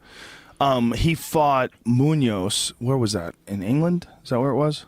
Where he, his first fight at 185? Yeah. When he head kicked him? Yeah, he looked sensational. They were training together, too. Yeah, that's right. Yeah. Yeah, because we were all training together, and then was like, dude, I got to fight Machida, and everyone was kind of like, ooh, fuck. But if you watch him from that fight to, like, the Machida you see now, it's like, man, a little shop worn. He's had some tough fights. The old Romero fight. But that happens. Yep. That happens, man. Yeah. That happens. And like I think it happened with Klitschko. I hate going back to boxing, but I think it just, for whatever reason, it happens that it's just a certain fight where you're like, oh my God, it's not the same guy. Yeah. Oh, fuck, man. Well, and is it Jose Aldo's been undefeated for 10 years. He's been through the ringer. He's fought the best of the best. To me, he's number one pound for pound. There's no one better. You look at his resume. To me, he's number fucking one. Now, it's Saturday night, the time where we see him, it's like, oh, that's not the same Jose we've seen. There's going to come a day, there's going to be a fight, unless he retires. See, I think that he is definitely one of the all-time greats, and I think he's definitely one of the best pound-for-pound fighters in the world, but he doesn't fight with the same sort of dominance that Mighty Mouse does. Like, he'll beat, like, Uriah Faber down. He crushed his leg and beat him down and knocked out Chad Mendez in their first fight. But if you look at, like, the Ricardo Lamas fight, Lamas had him on his back in the 5th round. He's beating on him. So did Hominick. Yeah, so did Hominick. He fades towards the end. And if you look at the fight with Chad Mendez, that was a fucking very, very close fight, that second fight. Phenomenal fight. Very close fight. I think 45 is more stacked than Mighty Mouse. I maybe. think it's more stacked. I so think he's fighting tougher competition. That's certainly a good argument. However, John Dodson knocked out TJ Dillashaw at 135. He's a fucking monster. True, monster. He's fast as shit. Super athletic and dangerous as fucking. Mighty Mouse just shut him down. I agree. I just think over 10 years, and he's fought the who's who and I beat agree. him. Yeah. You know what I'm saying? Yeah. Well, it's such a subjective title, the pound really? for pound Well, best. if you want to talk about pound for pound, who's going to rip everyone's face off, it's John Jones. There's no one better than John Jones to ever enter the octagon. He's literally going to grab everyone and rip their freaking face off if he wanted to. Do you think so he's that's gonna pound fight, for pound? You think he's going to fight heavyweight now? Yeah, 100%. He's going to go in there, he's going to fight DC, and he's like, cool, let's fight heavyweight. Yeah. Wow. He's so jacked. What are we doing? He's so jacked. Like, has his shit together. You know, that happens to people when they become, like, real technical and they're strong but in a grappling sense, and then they start lifting weights. Like, they get so much, because now they have all this ability to do things from technique that's backed up by all this horsepower. Like, dude, Eddie Bravo's game changed so hard when he started lifting weights. Like, there's Eddie Bravo pre-weights and there's Eddie Bravo post-weights, and they're totally different guys. Night and day different. Well, he was just a small guy who had really good technique. And then he got to the point where he was lifting weights like a couple days a week, steady, for years. He wouldn't stop. He's just like, I got to get stronger. He's like, I'm just battling in the gym constantly with these guys who are bigger and stronger than me. And then as soon as he started putting mass on and he started getting really strong to go with that technique, he was just smashing different people. Animal. See, Shinkar and myself were a little different. We spent too much time in the weight room when we should have been doing technique. Right. Like, we're in the weight room, like, spotting each other on the bench. I'm like, God, I feel like we should work on punching and kicking. He's like, you think? I'm like, well, you're huge as fuck as it is. I don't think we're gonna get any better squatting all the Especially if you fight a guy like Junior Dos Santos. Like Junior couldn't lift nearly as much as Shane, but when they got in the cage together, Junior was lighting him up because of just boxing technique. Yeah, that's where technique comes into play. Well, that's what it is. It's about getting hit. You want to talk about a fight that should have happened years ago? Dos Santos over him next week. What do you think about that fight? I mean, Dos Santos with a new camp with ATT, so I think that's good.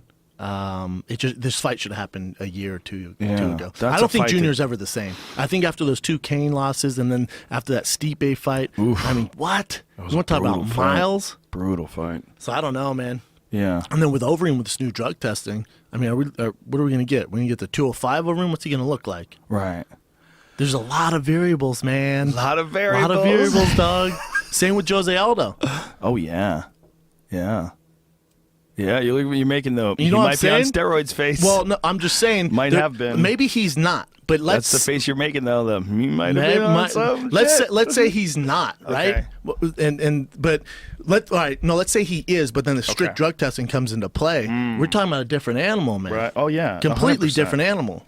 Not the same guy. That's an X factor for me. That's a huge X factor. It has to be. But we don't know. We don't know what he was doing and what he wasn't doing. All speculation. 100%. I have no idea. Yeah, because he never got tested positive for anything. Never. He's an absolute animal. I don't know, but I could say that for anyone. You go through UFC 194. You say that for a lot of guys. It's an X factor.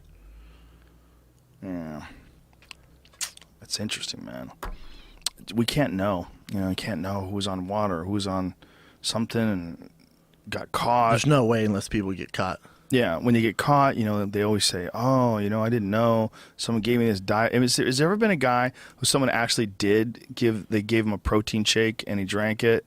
And they're like, "Oh, yo, dog, I forgot to tell you steroids and that." Like, motherfucker, I thought this was chocolate whey. Nah, man, I put steroids in it. That's hey, real quick, just for all the listeners out there, that's never happened. I think it's got to have happened once. People are idiots. There's a lot of idiots. And then they test positive. Yeah. I like guys like I didn't even know what I was taking. This guy was just giving me injections in my ass. He told me it's vitamin C.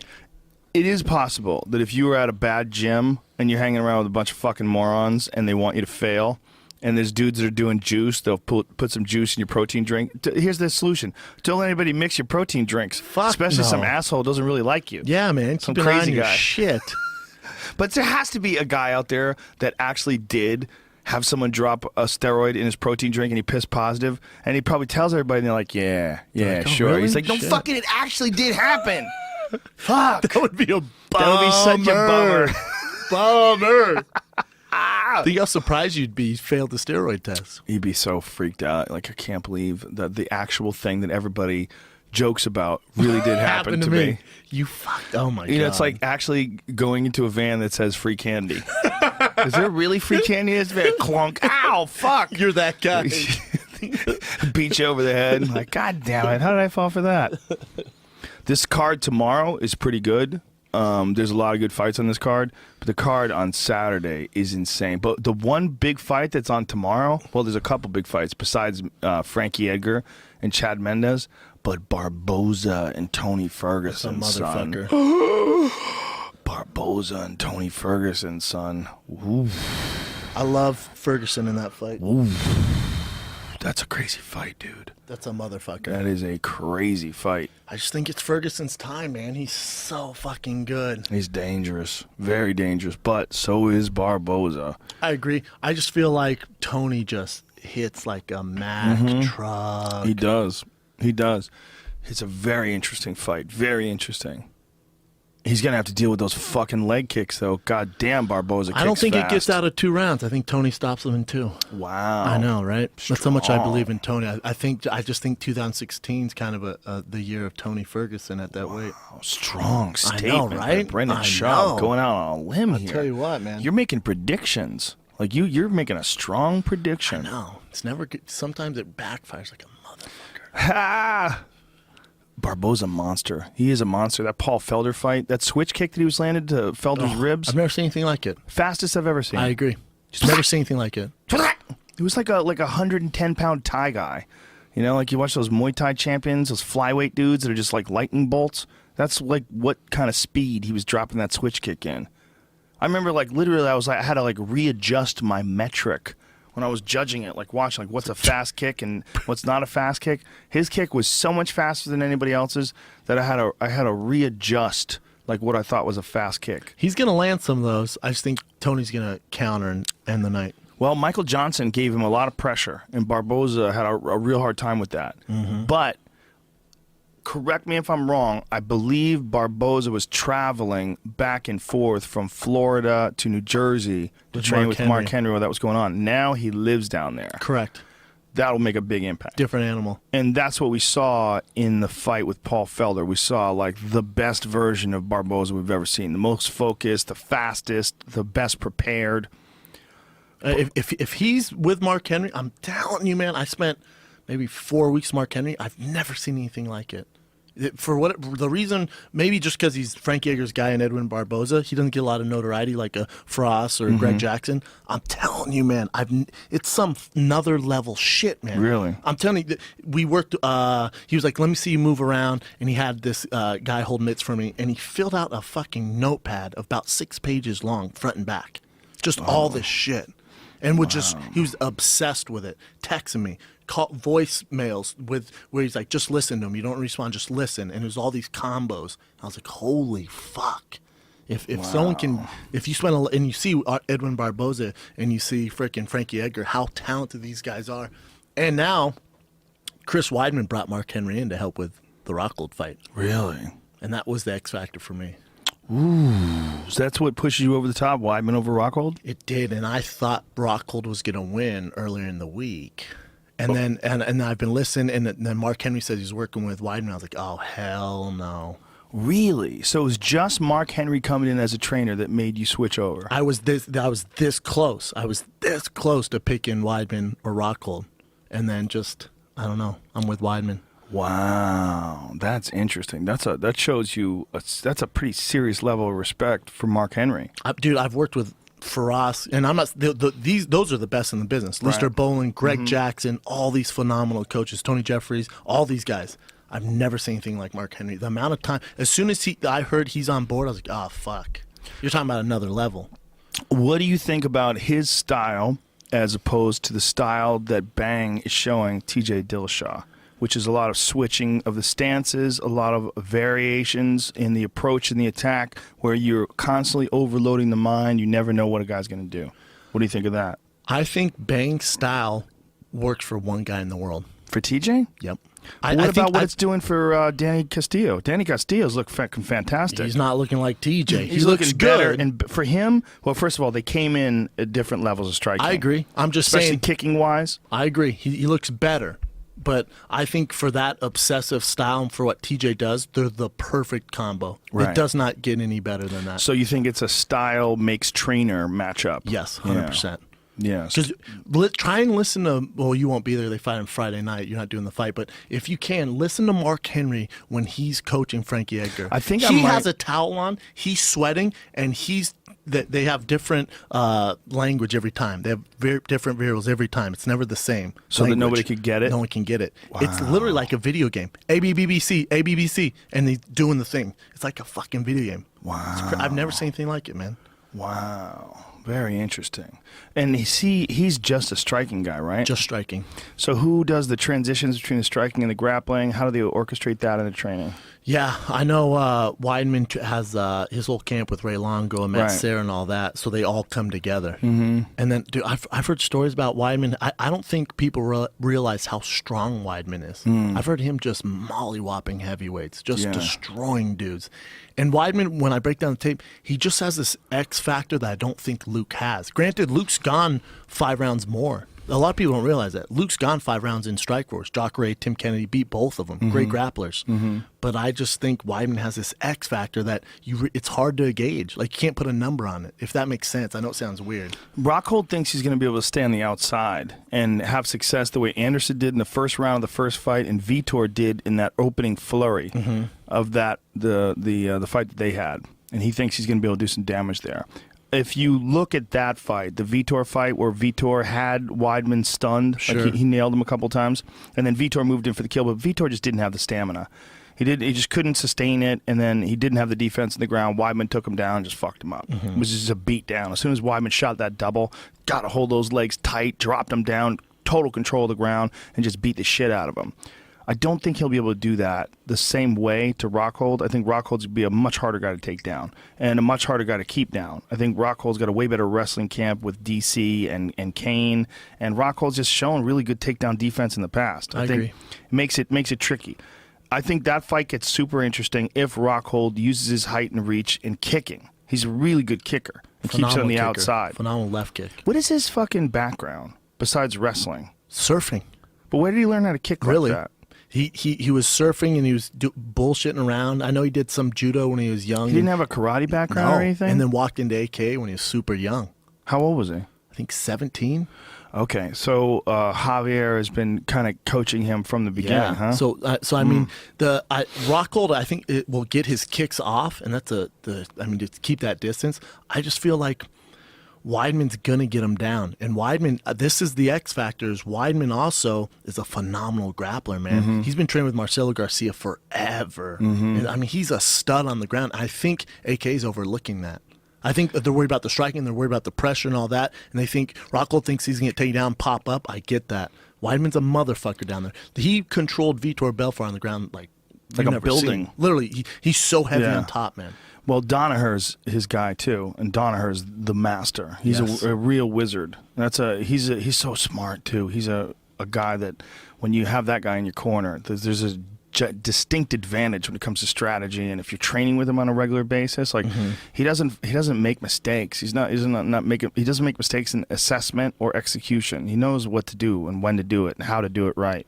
He just knows. He's not weighed down by stupid ideas. To me, it's the best fight in middleweight history. Two guys just in their prime, man. I have no idea who's going to win. I can see these guys fighting 2 or 3 times, talking about a trilogy. Well, it really all depends on the result of the first fight. True. So, like, a lot of people thought that could have been the case with Vitor and Weidman, but Weidman just smashed him. True. If Weidman can do that to Rockhold, then the whole game changes. But do you think Weidman needs like a breakout performance in order to achieve like a higher level of stardom? Like something has to happen for Even people this to recognize how great he is. So let's say Weidman goes in there and knocks him out in the first round, but then Conor McGregor goes in and knocks Jose out in 3 rounds. Yeah. We're not talking about Weidman. He gets honey-dicked again. You know what I'm saying? He's honey-dicked again. My bad, dog. Maybe next time. Because we're not talking about Weidman. It's true. All we're talking about is Conor Aldo. Yeah. That's all we're talking about. And it's all trash talk. It's the trash talk. The trash talk, because on paper, both of them are equally intriguing. But the trash talk of Conor has pushed the whole thing way over the top as far as like wanting to see it. It's like, wow. But it's kind of calmed down because of the injury, and there's been this delay. Because when they're on that world tour, I was like, holy fuck, this is insane. Dude. I think Conor McGregor mind-fucked Jose Aldo. Not really anymore. I don't know about all that. I don't think so anymore. I don't think it's as bad this time. I think it's still in his head. It doesn't matter. We don't know what the reaction to that is going to be. Some guys, the worst shit you can do is get them riled up. Well, if you look at Jose Aldo's past, anytime a guy brings a fight to him, he gets fucked up. Yeah. If Jose Aldo, if it's super respectful and he gets ahead on you, he coasts. He takes rounds off, he coasts. We've seen it, man. Yeah. But I think Conor McGregor, he bit off all he can chew, man. Because Jose Aldo, when you're bringing the fight to him, you get one hell of a Jose Aldo. We look at Mendez Jose 2. What? To me, that's one of the greatest fights ever. It's going to be interesting to see what approach Aldo takes. Because what if Aldo comes out southpaw? Then shit gets interesting. Because one of the benefits that Conor has is that he fights southpaw. He's got a nasty right hand. True. He throws almost like disdainful half-speed kicks, and he uses your positioning and judging you to set up other things. And then he mixes those half-speed kicks up with very fast techniques, spinning kicks and things along those lines, that front kick to the body, and then he'll throw like a disdainful roundhouse kick, almost like daring you to try to counter it so he can look to drop that left hand in on you. He does a lot of interesting shit as far as like varying his rhythm and his approach and his movement, his long, wide stance. He just does a lot of shit that's hard to judge. But if Aldo immediately initiates grappling, this is something that I don't think people have been thinking of. That's Aldo exactly what I was going to is say. fucking nasty on the ground. Nasty. World champion. Yeah, he's he beat Cobrina in straight jiu-jitsu. Okay, so if Aldo just clinches and drags that fight to the ground very early in the fight, look, we saw in the Conor and Chad Mendes.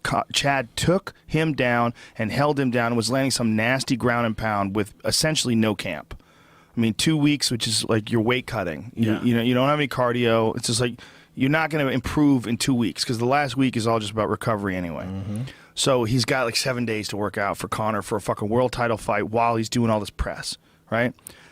Aldo's got all the time in the world. He's got all the time in the world, and he is a monster on the ground. That's his background. Yeah. His background is not striking. His background is jiu-jitsu. Yeah. So to me, and you hit it right on the head. No one's talking about No it. one's talking about that. Jose's going to grapple him because Conor's hard to figure out, especially early in the rounds. He's doing all these weird angles. It's like, fuck, man, what am I going to do? He's going to grapple him. That's what I think. And he's a stud athlete, too. Like Freak. He can get a hold of you and drags you to the ground, and all of a sudden, you know, he's got your back and he's fucking blasting you with punches and elbows. It could get real weird. Because if I'm watching the Mendes fight, because I think that especially that first round when Mendes kept taking him down, Jose Camp is going, all right, this is what we're gonna do, and then let's get it staying in the third, fourth, fifth round. But Start teeing off. here's look at it another way. Conor comes in like a serpent with all his slippery movement, and he drops one of those fucking piston left hands in on Jose's chin. Then shit gets real weird real quick. That could happen too. I agree. Blam! He lands one of those fucking corkers on him and starts talking shit to him and gets in front of his face. Jose's never been a fight at this magnitude. No. Never. Never with the shit talking. The shit talking changes everything. The shit talking it's mental warfare. and all the eyes on this fight and the pressure. Oh, yeah. He's been champ, forever. He's been undefeated for 10 years. He's never been in this kind of fight. No, not even close. He's gotten a lot of attention in Brazil. Like the first Chad Mendes fight was a giant victory for him in Brazil. Ran out to the audience, was cheering with him. They held up the flag. Different animal. It's a different thing. And I also, Jose will get hit. He'll go straight back, and he does get hit. We see Chad Mendes in other fights where he gets hit. He's not elusive. He's not like Mighty Mouse. If you get hit by Conor McGregor, the game is over. He hits like a fucking Mack truck. Yeah, he snaps those punches He's in. big, too, man. And he mixes shit up real good with uppercuts and straight punches, and he comes at different angles. He gets unpredictable with his movements when he's in close. Like if you look at his fight with Marcus Brimage, that beautiful combination that he landed to take Brimage out. Amazing. Woo! And how good does his Max Holloway win look now? Exactly. And he did Looks that with really a fucked good. up knee. Yeah, he jacked his knee in the first round. So there's a lot going on in that fight. What? And I think after, let's say Conor wins that fight, his toughest matchups are looming. They're waiting for him. Well, Tony Ferguson's already called him out. Well, He's like, come on up to 155, bitch. This might be his last fight at 45 too. Most likely will be with Donald the IV. wants to fight him too. Of course. That's of a course. fucking fight, Whoop, son. whoop, whoop, whoop. Pettis. Well, Donald shouldn't be thinking about anything but the 18th. That's gonna be a tough one. That's a tough one. It's a tough one. Rooting for my boy Cerrone. I am too. I'm also rooting for Dos Anjos. That's the fucking problem with being a commentator. You gotta fucking root on everybody. Not me. I like as a human being, I'm way closer to Donald. Donald's my friend.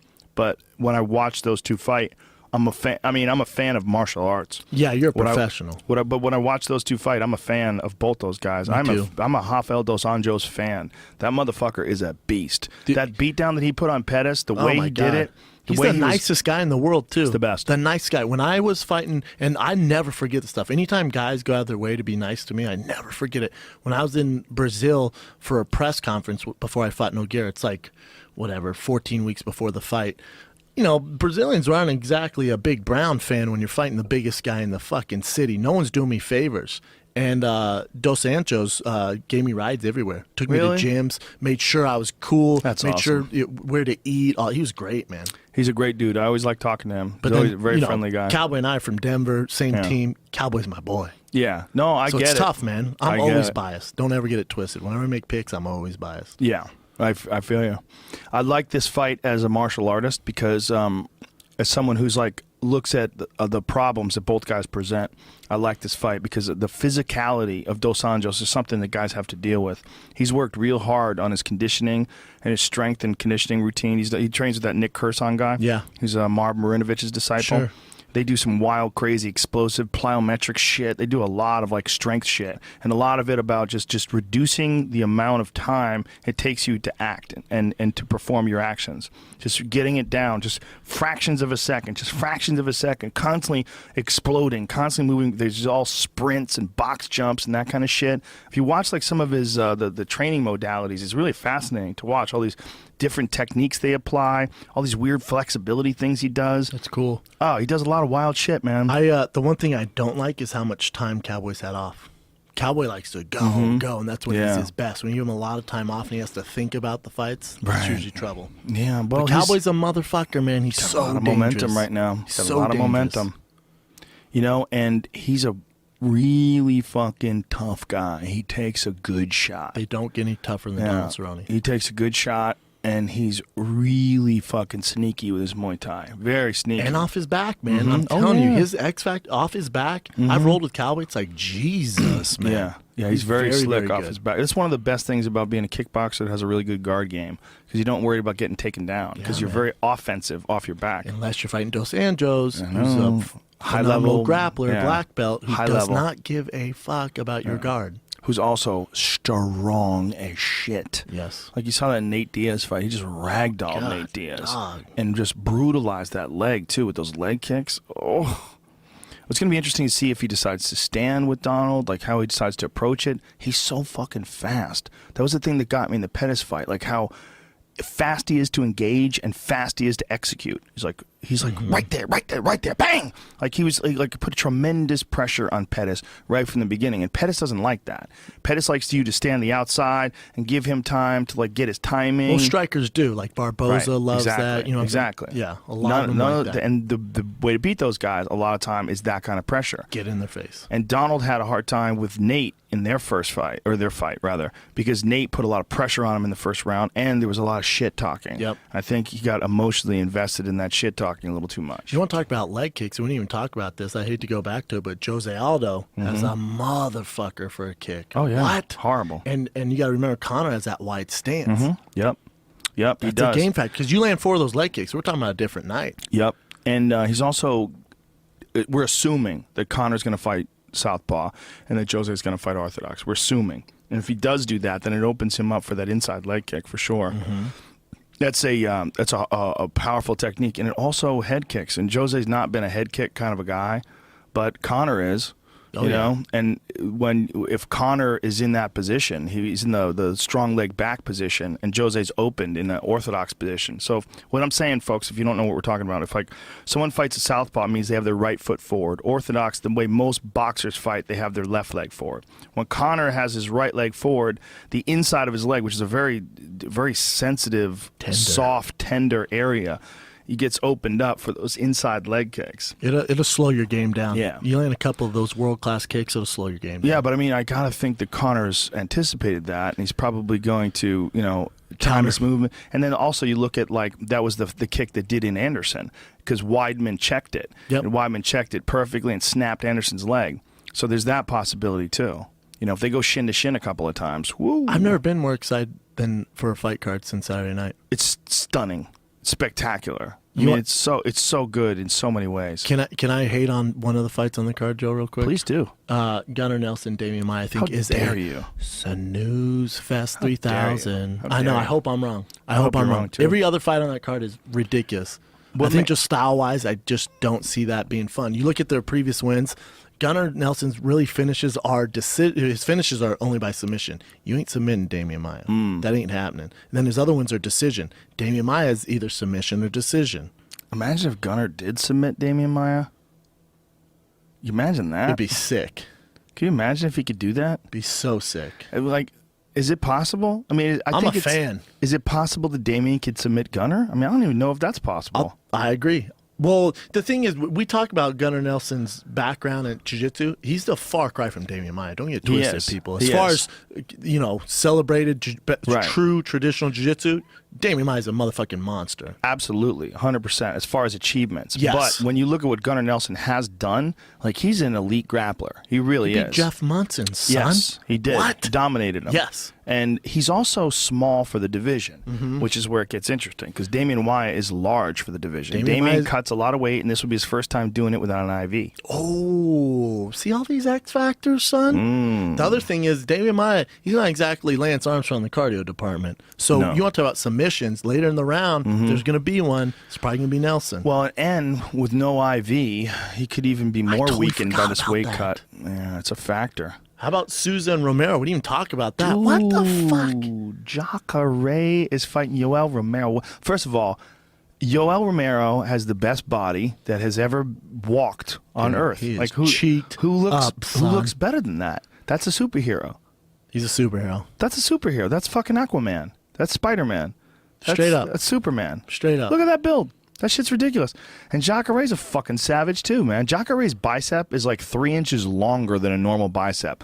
It goes to the middle of his forearm. He was born to choke people. He was literally born to choke people unconscious. It's going to be interesting to see if Yoel can avoid the submissions if it goes to the ground. It's going to be interesting because Yoel's such an elite wrestler. I mean, his wrestling is outstanding. You know what? It's outstanding, but he's been taken down the octagon by inferior guys. It's because he doesn't give a fuck. I- Because he just gets right back up. He's not You're going to not have getting that right back approach. up on Jacare. No. He's not going to have that approach. That's a fucking tough He's going to fight be call. much more conservative, I think, in his approach as far as his attacks. But he's got so much faith in that fast twitch muscle fiber too, because he drops those fucking fast shots on So you. does Souza, though. Yep. So does Jacare. Yep. What Especially the now, fuck, son? the Yushin Okami fight when Jacare unloaded on Okami. What, you worried about my jujitsu? What? How about worried about knuckle sandwiches? Knuckle sandwich, son. Yeah. I think someone's getting fight. dropped. That's a wild fight. I think he ends up on the feet and someone's going to land a bomb. You know what gets me? I almost wish that Yoel. I almost wish he was fighting for the title now, because I feel like he's 36. He's 36. Time is not on his side. No, especially not with this kind of testing. Yeah. Time is not on his side. Testing ain't doing him any favors. That's not and good. he has injuries. You know, he's back. They're supposed to fight before. Well, he's had his neck operated on. Of course. He's got a big slice in the back of his neck, and you see him when he steps on the scale at the weigh-ins, where he had disc surgery. I don't know what they did. I don't know if You they don't wrestle fused for it. that long without having some issues. Yeah, Beat Chael Sanderson unquestionably. twice. Yeah, he's a monster. I mean, he's maybe one of the greatest amateur wrestlers to ever come out of Cuba. He's just a freak, A man. monster wrestler. He eats shots, though, and he's not exactly a cardio machine either. No, and he's got to be real careful about like how he explodes and how he paces himself. I mean, these are two fucking kegs of dynamite going after each other. Two different approaches. Sev. God damn, that's a good fight. Whoa! And how about we're not even talking about Uriah Faber. Uriah Faber's on this card. No one's even brought it up. Yeah, they just have him on the card just in case Aldo didn't show up. Yep, that's Let's exactly be what real. it is. Let's get real That's here, exactly everybody. what it is. Yeah. I probably gave him a good stipend. Yeah, he's on the Stay in undercard. shape. Yeah, do your thing, Uriah. Do you know Frankie Saenz? Not really. S-A-E-N-Z. Seen How him do you fight pronounce once. it? Saenz? Saenz? Saenz? It's not good if we don't know his name. Well, if he wins, it's good for him. Yeah. If he wins for it, it's gigantic for him.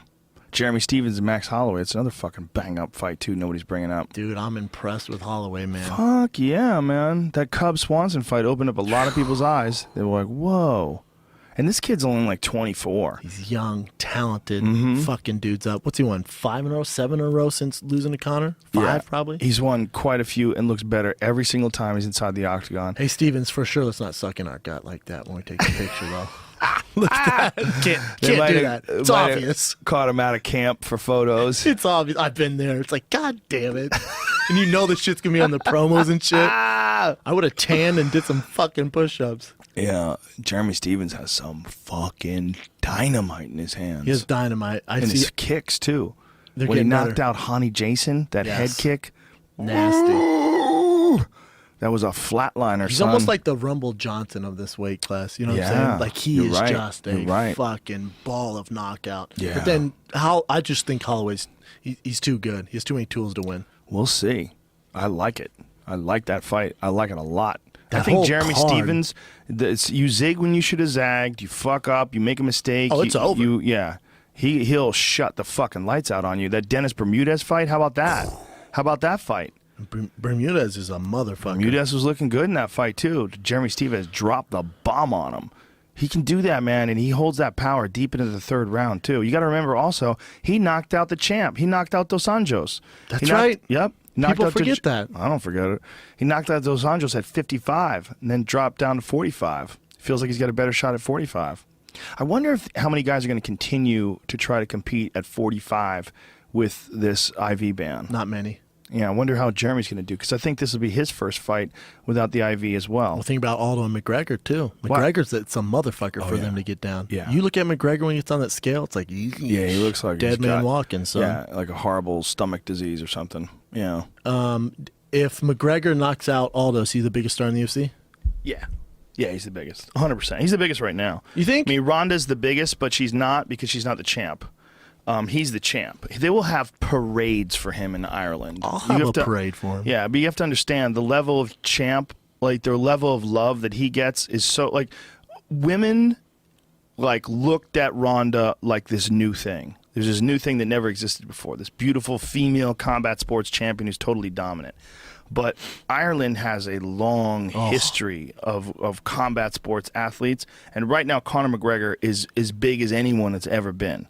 And if he beats Aldo and he smashes Aldo with the way he talks and his charisma, the way he dresses, his whole package, the whole thing, there's no one like him. They will have a goddamn parade for him in Ireland, and he will be the biggest star MMA has ever seen. He will eclipse Brock Lesnar and Ronda Rousey together. He's going to be the fucking Mac Daddy. You know the thing about Conor, too? That's a big if, right? It's a big if. It's a big if. Fucking if, man. But it's an if and I think a half. the UFC needs it.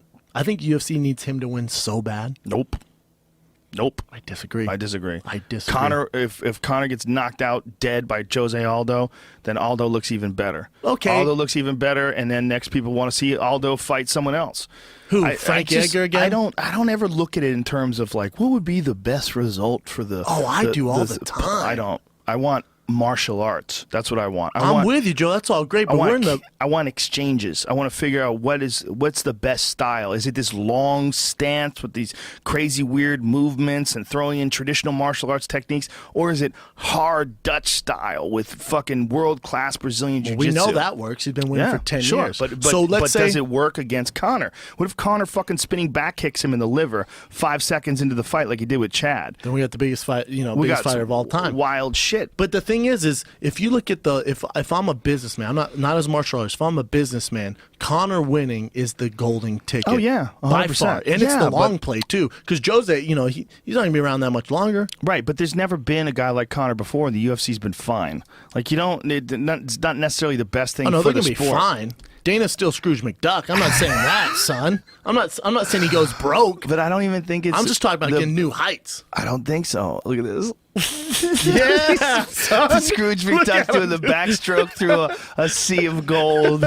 Fucking love that guy. I just never thought about it until you started bringing up Scrooge McDuck. I never thought about that cartoon. It's random as fuck. Whenever right? you talk about money, like I ain't Scrooge McDuck. I'm like, that's right, Scrooge McDuck. He had a lot of money. Ballin', son. Yeah, I think this fight for martial artists, this fight is like the ultimate who knows. It's like the ultimate. The Weidman fight as well. They're both ultimate who knows. The only difference being that we saw Weidman get wheel kicked in the head by Vitor. We saw that. We saw him get stopped. You saw Rockhold get wheel kicked. Oh, did I say Weidman? Yeah. I'm sorry. Yeah, we saw Rockhold get knocked out by Vitor's wheel kick in the first round. That's the only variable. That was mutant Vitor, though. It was mutant Vitor. I miss that. You know, there's part of me that all this. Look, I'm very torn on TRT Vitor. Obviously, I'm very torn because as a person who enjoys TRT myself, like goddamn, there's some benefits to that stuff. Like, yeah, but you can't have that though, man. No, you can't. But why not? I get it. Because right. Bisping's left eye is why yes, not. You're right. But okay, that was a shot that landed. Are we absolutely sure that shot was landed because of TRT? I mean, that's the thing with TRT. If I can throw a spinning back kick 100 times naturally, I take TRT, I can throw it 1,000 times. Yeah. 100% it's helped me throw that back kick. Especially if you can achieve hyperhuman levels and maintain them. So that's what people, I don't think, totally understand about this argument about TRT. So all you have to do, when they're talking about like the dosage varies for every athlete that takes it. But what they want to do is maintain a high normal, right? So high normal is like 800. This would be the number that they would look for in your blood test. It's 100 to 1,000, right? Yeah. Is that right? It's very rare. You get to 1,000. It's like super rare. Like African dudes who eat elephant meat and fucking kill lions with sticks. Those guys might hit 1,000 naturally. Jesus Christ. You just get some fucking super fucking genetics. Like Yoel Romero. There are probably some times in his life where he's at 1,000. But most people, you have to be like some super stud. You know, Yeah. there just doesn't. It barely exists. They're out there, I'm They're sure. out there. Yeah. They're out there. There's outliers, right? There's these like those Iceland dudes, those gigantic power like the mountain. Yeah, like just- obviously he probably does some fucking Mexican supplements. Yeah, the I mountain? believe. What? But even on top of that, you're dealing with Mexican supplements on top of a superhuman guy. True. A gigantic 7-foot tall gorilla man. Then you're the mountain. Yeah, you're the mountain. Yeah. Right? So when you're in camp, like this is one of the things that Weidman was yelling at Vitor, because when Vitor's blood work came back from camp, this is a guy that had been taken off of TRT, got on TRT because his testosterone was low. But when he's in camp training for Weidman, they test his testosterone, it's 3 times higher than Weidman's. Weidman's at 3, he's at 12. And everybody's like, Jesus what Christ. the fuck? You know, or was it 4 times?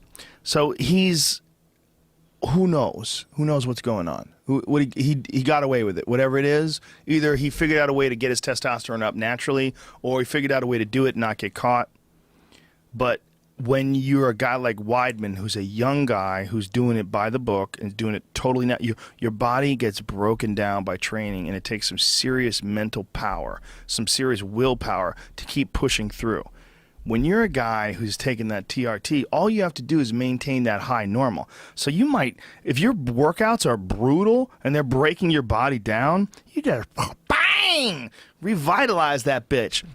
And he might be taking giant doses several times a week. For sure. And if he's doing that, he's operating at a level that a normal human being just can't. You can't train that much. Just can't. It doesn't mean if you're 19, doesn't matter if you're 45. You can't do it. You know what the thing is, though, is granted, you know, TRT does help and all that. You still have to put in the work. 100%. He's still putting in the 100%. fucking work, you idiots. Yeah, Like people are like, 100%. oh, Barry Bonds, what? He couldn't hit a bait. No, you take all the steroids you want and try hitting that many home runs. Exactly. No, they still have so much talent, man. You have to have all the above. You do. You have to have the talent, and then you have to, and that's what Vitor had. But they also think that there's a thing that happened where he had this crazy confidence because of that shit. Yes. It was a different kind of confidence. It's just a different person. He was a different person in those fights. Well, there's a lot of guys like that. Overeem, when he fought Brock, I Yeah. mean, what the Oh my God. fuck? Oh my God, that was terrifying. It made me not want to fight anymore. 265 shredded. I looked at his arm, I looked at his, and then I Yeah. looked at his, I was like, fuck this, man. And Brock just couldn't fucking take him down. Pull that fight up. Find that fight. See if you could find that fight online. Overeem versus Brock He would have Lesnar. finished 3rd or 4th in Olympia, probably. Wouldn't it be great if there was no testing, just so you could see that guy? I don't know if it would. I don't know, man. I don't know. Because then you're talking about who has the best doctor. I know, but I mean, okay, like when Overeem fought Badr Hari, do you think Badr Hari was clean?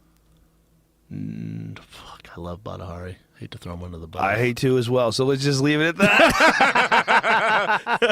Like They Mike, were all doing it, But though. Holland, Hey. I mean, K1 is a different kind of an environment, you know, and I think those guys have been, you know, there's guys in Holland that have been caught. So here's Overeem. Geez, just look at the size Look of at those him. traps, And, son. look- and he's coming out with a low stance too. What And- the- hey, look how bad Brock's stand. What the Brock's fuck is throwing Brock leg doing? kicks. He's throwing leg kicks and doing like some Jeet Kune Do hand techniques. He's trying to Little jab quick his ass, jab. though. He doesn't know what to do. He doesn't know what to do. He's got this guy coiled up in front of him. Ooh, and Overeem just barely missed a God, haymaker overhand Dog. right. I don't think anyone beats that over him. That's the scariest guy maybe ever in the octagon Low at heavyweight. stance. Low stance. Good luck taking him down. And he also could take a shot when he was juiced up like this. Fuck And yes. God damn it. Look at the amount of mass he was carrying then as compared to now. Look at this strategy. Look, here's the takedown defense. Nothing. Not even Brock gets the close. single. Not even close. Brock just couldn't complete the single. That's so crazy.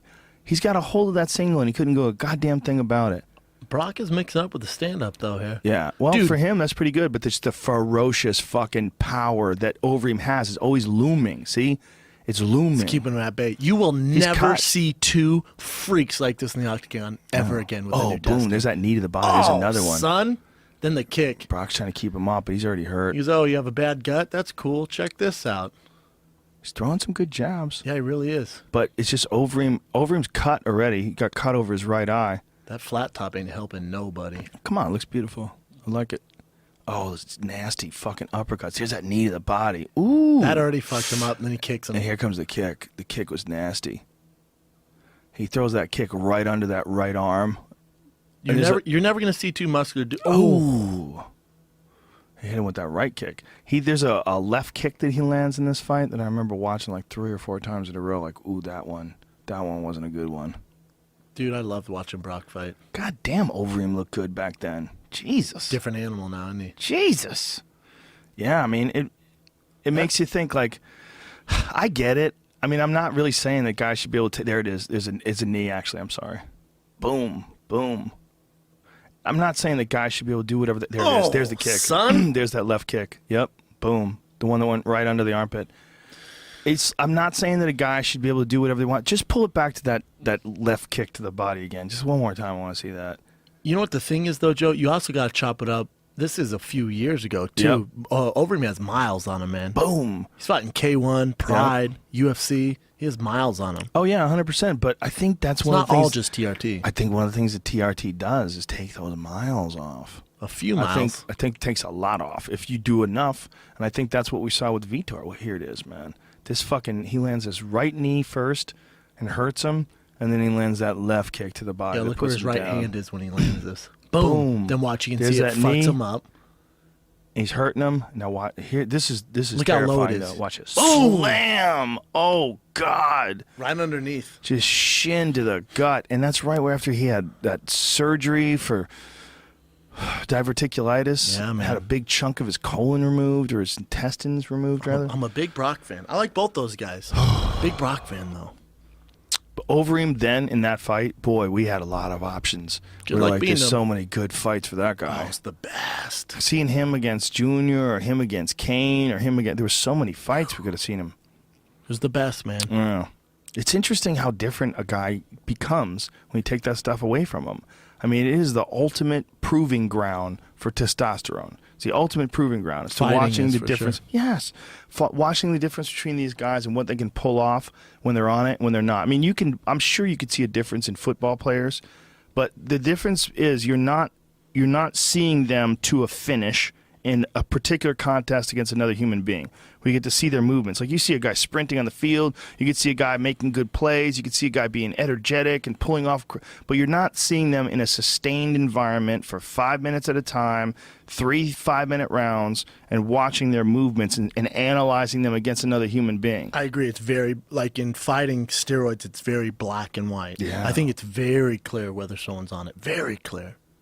Well, it's hard to say. No, I'm not saying I can't look at a guy and go, he's taking it. Right. But if like Vitor, right? Like when he fought but Vitor in Brazil, it was like holy good God. And then Vitor when he fought Weidman was like, oh man, yeah, oh fuck. It was like the way I described it, like a football that had like 1/4 of the air missing. Yeah, it was just it was like something happened, like something's going on. But if you watch, say, like a fight and a guy is a super athlete, guys will assume, like people are already saying Sage Northcutt's on steroids. That's not fair. He's 19. That's not fair. That's the world we live in, though. Yeah, of course. So it's hard to tell by looking at somebody, but you can tell if they change radically. Like 100%. if you go back to Vitor's fight with with Rich Franklin, watch that fight. Watch the Rich Franklin fight, his body, and then watch his fight in the Rockhold fight. Yeah, man. Watch his body in that fight. Or if you if a guy has like a crazy losing streak, then all of a sudden he's coming back. He's like this new guy. That's always a signal to me. Like, well. I know, but something changes, and it ain't just kicking and punching because you know how to do that. I totally get that it should be illegal, and I totally agree that it should be illegal. But part of me, it makes me go, wow, it's just so interesting to see something that allows you to do your sport way better, and they won't let you do it. I know. I know. You know, I mean, everything else you can do. I mean, like, we'll talk about, like, you know, different supplements, like different companies that sell stuff, like these testosterone boosters and all these different Even weight creatine. gain. There's all sorts of stuff. All those things work creatine's a little muscle bit. enhancer. Yeah, and it affects your performance, helps you recover, and all that stuff. Oh yeah, all different vitamins, different amino acids. I agree. They all have an effect. You can take a little. You can have a little effect. What are you taking? Branch chain amino acids? We'll allow it. That's going to help. Well, We'll what about allow it. HGH? Yeah. What about HGH? Like, so if a guy injures his knee, there's studies now that HGH is proven to really help aid in the process of recovery, where before guys were kind of fucked. Oh yeah, 100% the athletes should take HGH. Yeah, right. Especially when there's a significant injury they're trying to recover from. Yeah. But if they're under the testing protocol of the USADA, they can't do it. I know. They can't even do it while they're recovering But from an injury. who's that hurting? Athletes. It's certain athletes, and it's certain the UFC. Right. Because now that athlete that maybe you could, let's say it's Anderson Silva, instead of, you could have taken half of his time away from the sport, and he could be fighting sooner. Do you think there should be different standards, though? I mean, between like combat sports and other sports, different standards of like what you can and can't do as far as enhancing your body, because of the fact that what you're trying to do ultimately is do damage. Yeah. Yeah, 100%. It has to be more stringent. Not that she is ever. Think if Holly looked like Overeem. She was on some massive shit and kicked Ron in the face. Right. It's a different result. It's a totally different result. Yeah, if it turned out that she had tested positive after that fight, good Lord, all the hate would come her way now. Yes. And then, oh my God, you had to cheat to beat Ronda, Yep. you fucking loser, you piece of shit. They would hate her. It would, yeah, it's crazy, man. It's crazy. But it's also there's don't you think there's a different reaction when a woman gets caught taking an anabolic steroid versus a man? Yeah, I feel It's just like a because freak thing. Yes, I think when guys do it, it's kind of like, that makes sense. Right. A little bit. With women, it's like, what? You went deep. Fucking cheater. You went deep. Yeah. Dude, I know girl jiu-jitsu competitors that are taking testosterone. They don't even get paid.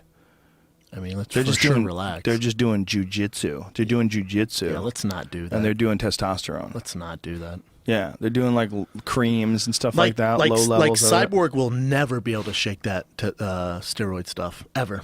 Did you ever watch her first fight? Have you ever seen her first fight? Yeah. She'll never be able to shake any of that. Even she might be clean now. I'm not saying she's on stuff. I have no idea. That's always gonna be brought up every time she fights now.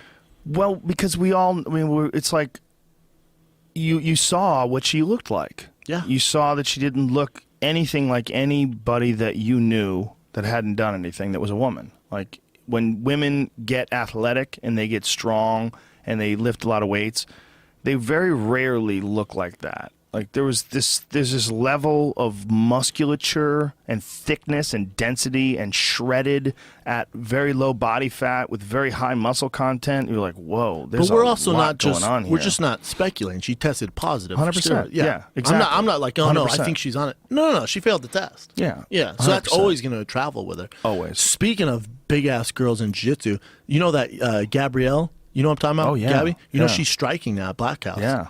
Yeah. She's looking pretty fucking Dude, good. she's like 6'4". She's going to fight MMA in Japan. She signed some big deal out there. But the problem with her is she's 200 plus pounds. There's Who the no hell's one to going to fight you. her? They found like some big Russian bitch with a beard or something.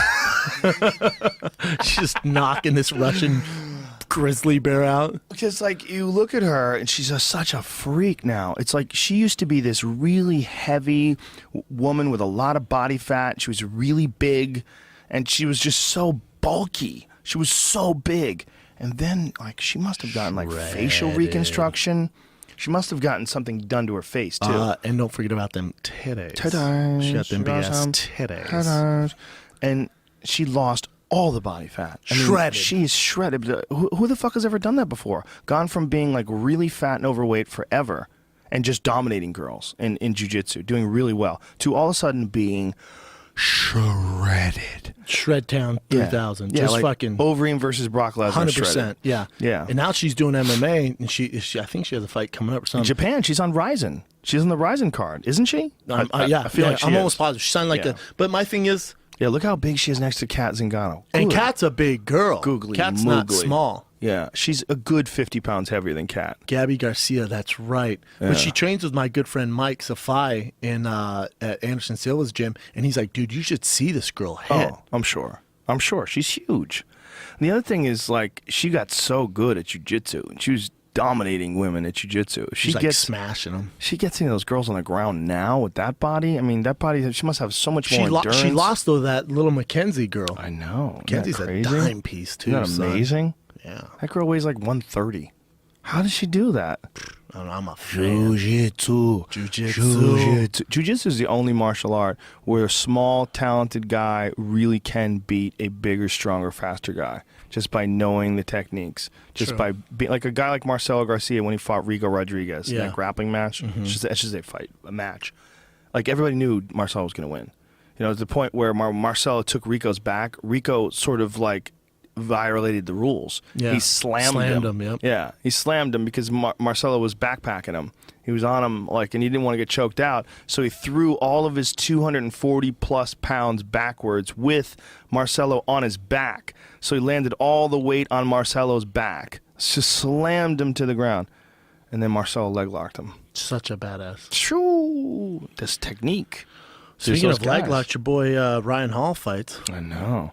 Tomorrow. What happened? Was someone supposed to fight him and they couldn't get a visa or something? No. So the guy who was he's from England. He lied on his visa to get in here, and he had some felony or something on it. So they didn't allow him back in the States to fight for the finale. So Ryan Hall stepped up. But Ryan Hall lost already in the house. Who did he lose to? I forget. I haven't watched. I binge watch.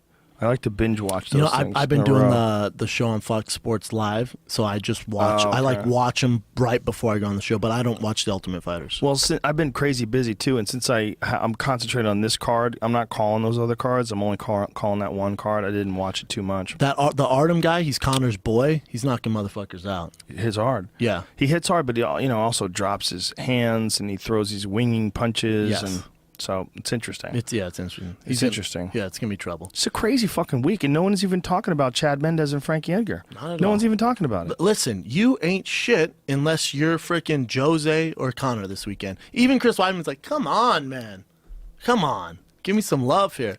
Jacare and freaking, we forgot to even, we skipped over him almost. Yeah.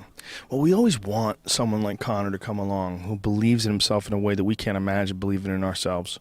We want someone to come along who says crazy shit like he says. He's like our Muhammad Ali, but Irish and small. You know what I'm saying? Yeah, but in a weird new way, Where you like it, though. Because if you meet Connor, granted, he does believe himself more than anyone, but he's such a good dude. I had lunch with him, like, God damn, man. I'm on your side, man. You're such a good person. He's a great guy. Yeah. And he really does fuck with their heads, man. He really does a number on dudes. They get in there, they're all discombobulated by the time they get in there with him. And I think other fighters respect that because the amount of shit that he's talked and he puts so much pressure on himself, it's like, damn, and he still pulls it off. Yeah. Because even in little interviews when I was fighting, when I talk a little bit of shit, I'd get off the phone like, shit. Oh, fuck. You talked about the Mark Hunt thing when Mark Hunt got mad at you, and you're like, hey, man. I send him a DM on Twitter. Hey, bro. I was just joking, man. What's up, brother? He's cool. He was cool as fuck, though. Yeah. He was super cool. Mark Hunt. Yeah, Mark Hunt. See, there's a guy. Imagine him on testosterone replacement. Oh, my God. He's not doing nothing. Ain't no one fighting that guy. Especially, in TRT. There's something about Samoans. Like, they're built better. They're just sturdier. They're like tanks. They're tanks. They're tanks, and I'm a bike. Like, his knees are twice the size of a normal person's knees. When you see, like, Mark Hunt inside the octagon. Yeah. He was made to fight, man. That fucking dude throws bombs, too. What's next for him, though? It's a good question. Because, he's coming off a big win over Bigfoot Silva. What the fuck is going to happen win. to Bigfoot? Do you think they're going to let Bigfoot go? If they release Bigfoot, will they be in time for him to fight Fedor and Pride? God damn it. Ryzen. Did they give him a fight yet? I don't think so. I don't know what's going on. Some bullshit. But if they gave him enough time, if they were nice and they go, look, Bigfoot ain't going, this ain't going to happen. But you can go over to Japan and let you. I don't see why they wouldn't. Because what's left for Bigfoot? Where's Bigfoot go? What are we going to do with Bigfoot? In Japan, they're not going to make him weigh in. He can weigh whatever he wants. They'll let him take whatever he wants. And if anybody has a right to take testosterone, it's Bigfoot. True. He has a pituitary gland tumor, and that's why he has giantism. Yeah, but that motherfucker took advantage of it. Allegedly. Yeah, well, perhaps. That's what the commission says. According to the commission. According to these biased tests done with his blood work. Bullshit test. I'll tell you, that's a great game plan. Because in the UFC, Yeah. there ain't nothing for you, homie. There's true. nothing for you. There's You nothing can't for do you. that anymore. Yeah. There's no title shot. Yeah. They're going to throw you to the wolves and just build off your name. He still hits hard. He's still dangerous. He fucked up Overeem. That was one of the best highlight reel knockouts in the heavyweight division. That combination of punches that he landed on Overeem when he had best. him up against the cage. The fucking bang, best. bang, bang, bang, bang, bang, How bang. about when he And you knocked out watch- Travis Brown? Oh, yeah. Oh, yeah. Travis ate that right hand against the cage. But Travis blew his hamstring out, remember? His leg gave out. Yeah, in that no, I fight. do remember that. Yeah. I remember getting blasted in the face, though. Yeah, he but that definitely also, got that hurt. was Bigfoot on some shit. It was. So none of that you know what I'm saying? Yeah. We don't have that Bigfoot. For sure, ask for your walking papers and go fight Fedor and get all big and swole. But will they give him his walking papers? He doesn't have enough time to fight Fedor. Like we're dealing. It's like December 10th now. We're talking Well, maybe today, not this December fight. 10th. Give Fedor a puff cake like he always fucking fights these days. And then let's have Bigfoot get on some shit and do his thing. I can't believe they keep saying Fedor Emelianenko with a to-be-announced opponent this month. I tell you Like, what, you you don't want to talk have a about business 101? Don't do that. Yeah. What the fuck are you guys doing? That's what they've always done. It's That's what stupid. Pride always did. Hey, They always- this ain't the Pride days, man. Yeah, we I need know. matchups. We need good matchups. I'm not buying a pay-per-view just Fedor versus some schmuck on it. Well, it's not a pay-per-view. It's going to be on Spike. So there's that. You That's know? right. But still, that's not gonna. You're not gonna get huge numbers doing that anymore. I wonder The game's what changed. kind of numbers they will get, because this is the Ken Shamrock fight too. Hoist Gracie, Ken Shamrock. You know what? People will buy that. Kimbo Slice. People will buy that. I mean, buy it as means watch it. They'll watch it. It'll get 1 million people. You don't think it'll get 1 million people? It's free. Yes. It'll get 1 million. On Spike. Yes, It'll get 1 million. It'll get 1 million. It'll get Kimbo, It just- I'll watch Kimbo yeah, Slice. Kimbo Love and that guy. Dada, and then Hoist and Ken, and then Fedor as well. I mean, I think that's the card. That's the rise. I'm gonna get my right? fucking camo tap out shirt out of the box Will you too and really? put that shit Do you have on one and go still? back to 2002. Do you have one with the yellow collar? I Like a did, bright yellow man. It was collar? so sick. I just say, hey Bellator, let's do something new, man. Yeah. Let's try and get some fresh blood in there. Well, What they they need have to guys do who are good. is pay Benson a shitload of money and get him to go over there. That's right. How about that Michael Page guy? Yeah, he's fun. Ooh, he's fun. He's fun. I mean, he hasn't fought, No. top competition, but he No. has the potential. He's fun to watch. he does right a now. lot of wild shit. A lot of wild shit. A lot of wild shit. A lot of wild results. Crazy knockouts. I wonder what's going to happen with Ben. It's a good question. It's a very good question. I heard some Korean organization offer him a ton of money. Only $200,000 a fight. Yeah, That's not that much. that's okay. It's decent. It's decent, but it's not enough to take a risk and leave the UFC, because who knows if they're even going to be around in a year. Well, if they're going to be around, Yeah. you're going to get sponsors when you're over there. No one's really watching. That's Right. not worth Exactly. it. That's not worth Well, it. he's not getting any sponsors over here. That's You part of get the Reebok. problem. Yeah, And you then get gotta pray to God they spell your name right and shit. Anderson Aldo. Isn't that great? How about they called Anthony Pettis the Mauler? That's fucking awesome. That's so stupid. I love it. It's like someone inside the company is like trying to sabotage it or something. Yeah, I feel like there's someone in there just like, God, how can I fuck this I up? think there's some dude who works for the company he's on the underground, and he's like a secret saboteur, and he's going into the database and changing things Yeah, right? after hours. They're like, And what the fuck? They get there, the teachers are printed. What the fuck is Anderson Aldo? What is this? He's like, oh, I already put it up. And he's Something has to be going on. Who knows? Who knows? Maybe someone from Adidas. Growing pains. Adidas owns them. Oh, they do? Adidas owns Reebok. They do? They're like the redheaded stepchild. You know Maybe what it's I'm saying? someone from Nike. Maybe Nike didn't like the deal, so they let Reebok get the deal, then they sabotaged the company with spyware. That's the only legit.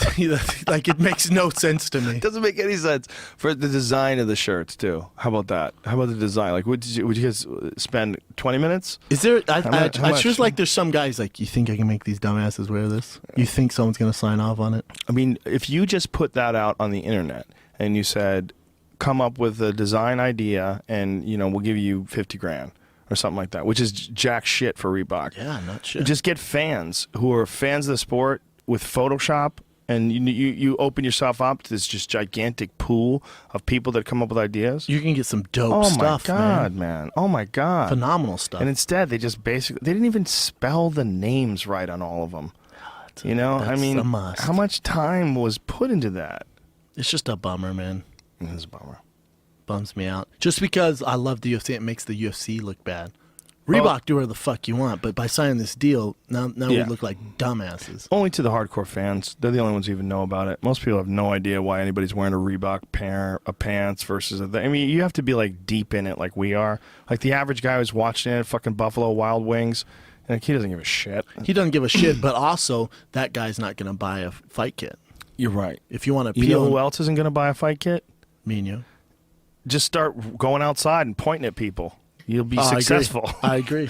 No, I mean, you just can't. Who's buying? Have you seen one? Have you ever seen one? I've never Anybody? seen one. I've never seen one. Some guy tweeted me earlier today and goes, "Holy shit, Shab, I'm seeing Conor McGregor fight kits." Oh, that's different. At the, at the Island people. But They even probably fucked his smell up. like Guinness. They put the American flag on Conor McGregor shit. I think they did that on the website. What they did, though, also... No, some guy ordered it and took pictures like, this can't be right. Oh, God, really? Yes. Physically had it. Was like, come on, man. I got a fucking Conor McGregor shirt. Well, how about the Ireland shirt that they made where they didn't include Northern Ireland? That was a big one. Oh, my God. That was a big one. That's a massive insult to those people. That's a massive insult. Like, you're trying to sell the image of their land, and you don't... I mean, this has been this historical dispute between the North and the South, and you're going to not include Northern Ireland? Dude, Conor McGregor's head coach was like, you guys better change that right now. I'm ripping all this Reebok shit off my walls. Yeah. I mean, that's a big deal, man. It's a huge deal for those guys. It's just details, man. It comes down to just details. I'm sure Dana's getting so much shit from it. He's going to start focusing on it more. I hope so. But it's a fucking nightmare, man. They've done nothing good. Because at least if they were fucking things up, but guys were getting paid, it's like, don't worry, we'll figure it out. And the fighter's like, it's all good, baby. Right. You can't do that when you're not paying guys. That's exactly how fighters would be, too. Yeah. They wouldn't give a shit. If you spell their name wrong, would give them $500,000. I don't give a fuck. Call me Brandon. Give me $500,000. Brandon Shaw. Yeah. I'll change it. What? You want Brandon? That's cool. But That'd be your nickname. Brandon Shaw. Just fucked up. Brandon will be in quotes. You just take that on as your new nickname. Dude, it's like Sage Northcutt. Someone tagged me on his Instagram. He posts, "Oh, get my shirt for the fights tonight," and the T-shirt's $34.99. Well, that's an issue there. And then Sage is getting such a big following. Do your own shit, man. Yeah.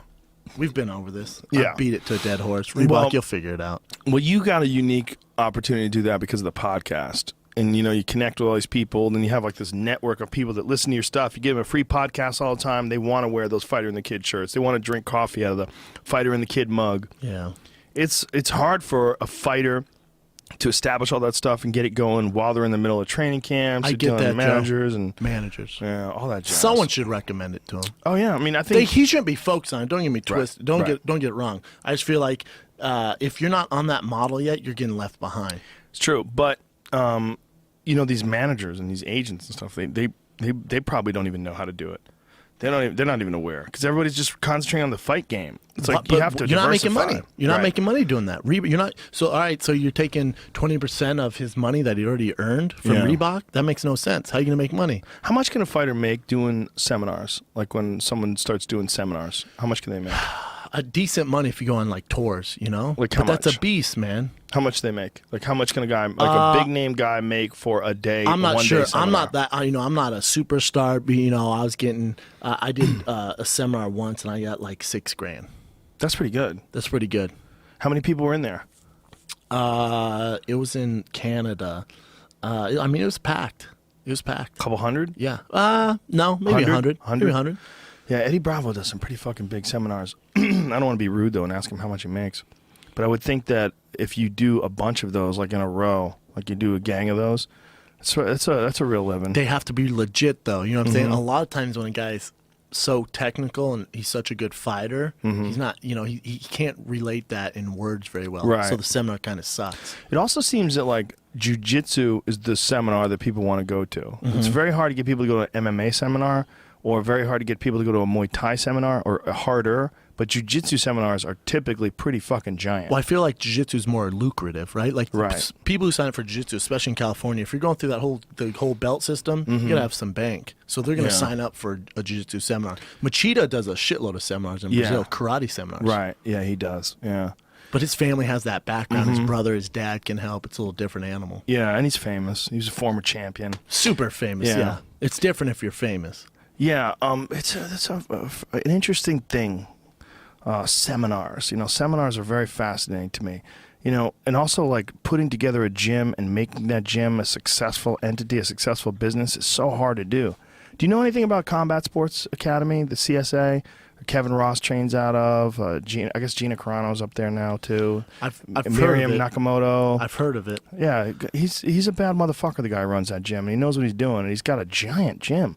He's got a lot of members, and he puts on seminars and teaches people how to run gyms, how to successfully run gyms, and set up training programs, stuff That's like brilliant. that. Yeah, I want to go. I should go to it sometime just to watch, just I'd for be my down. own. Yeah, we should go. Yeah, I'd be Find down. out when. I think he does it annually. Because Just go and see Onnit what they're does that doing. too, though, a little bit, right? Like they do Different, though. Different. When I'm we just do saying it- they do a thing how Yes. right, how you can Training- qualify to be a trainer from Yes. Onnit Academy. Right, but this is the difference being that it's training protocol. Like John Wolfe does a lot of things, but it's all like kettlebells and steel maces and things like that. It's exercises. There's a difference between teaching someone how to like perform exercises correctly. Like kettlebell certifications are pretty common.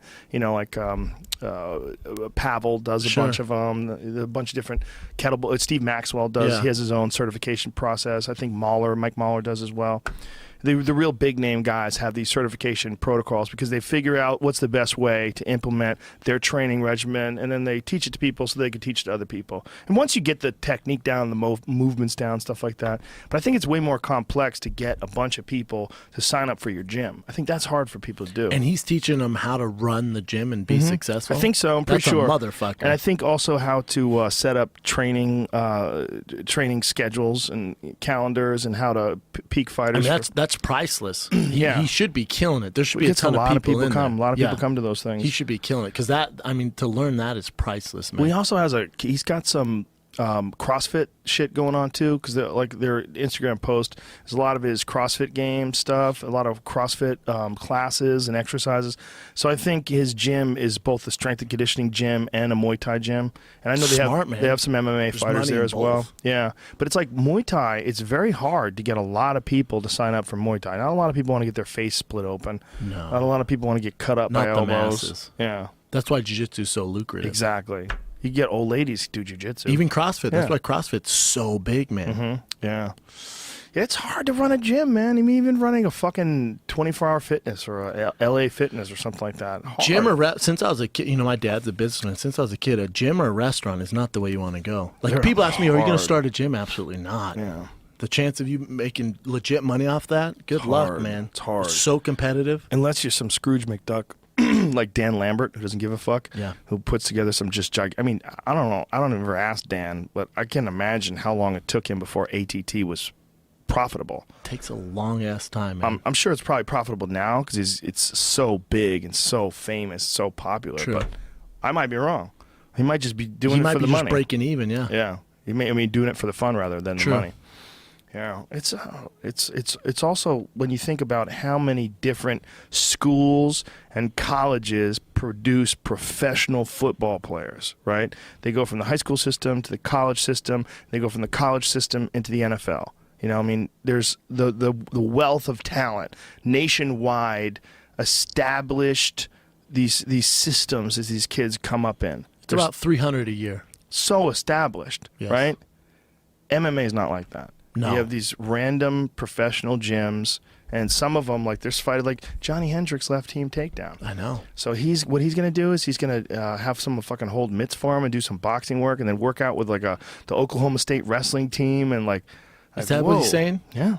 He's got to put together his own camp. He's leaving Team Takedown. That's tough, man. It is tough, and also he lives in Dallas. Team Takedown was in Dallas. Is the big place in Dallas. They came up together. I think they had some sort of a problem because the Team Takedown thing, if I'm talking out of my ass here because it's just stuff I've read on the internet, but I believe what they did is they give the fighters a salary, and they give them, they set them up, Room and board. take care of everything, but when the money starts rolling in, they get 50%. God, dog, 50%. We're Yep. talking about Johnny Hendricks, the champ. Yep. That'd be annoying as fuck. Well, he's not the champ anymore. Yeah, but still, he was for a while. Yeah. You got to wonder, what's the most profitable way to do. 50 is a lot. 50's a ton, but also at the same time, was Johnny a guy that didn't have anything? He's coming from Oklahoma from college and like, listen, Yep. we're going to invest all this money into you, hoping you become the champ, and then we'll get our money back on the investment. Exactly. And then did it happen? Johnny was like, listen, I don't know the details. Was Johnny like, fuck this, man, it's too much money? Yeah, I don't know. I mean, it's hard to tell. It's hard to tell.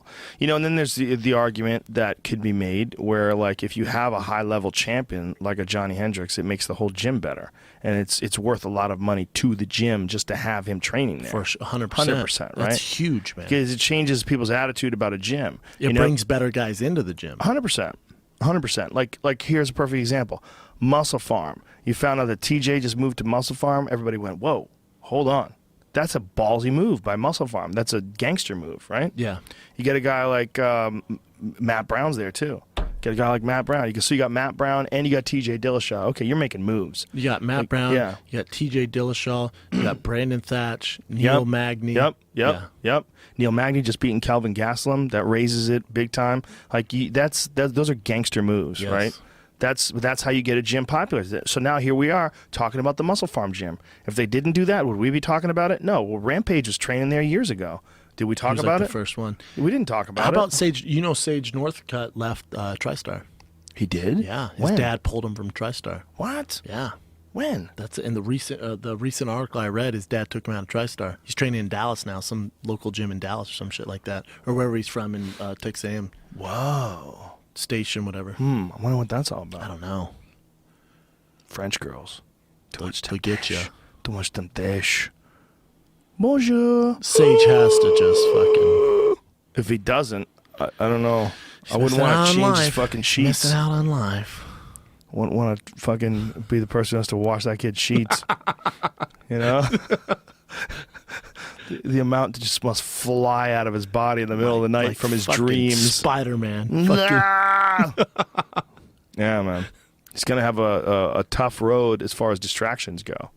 But hey, Yeah. worse things could happen to you. I agree. It's a good thing. Or he might just fly off the fucking handles. Sage Northcutt Prince returned to TriStar after UFC Fight Night 80. Eyes future acting, modeling gigs. Oh, it's over. Well, yeah. Let's It's over. Hey, man. Acting and modeling. You got a gigs. long ways to go in the UFC. Let's talk Yeah. about modeling and acting. Yeah. Well, maybe he just sees the potential for money and realizes he can only fight so much. I mean, that's always possible.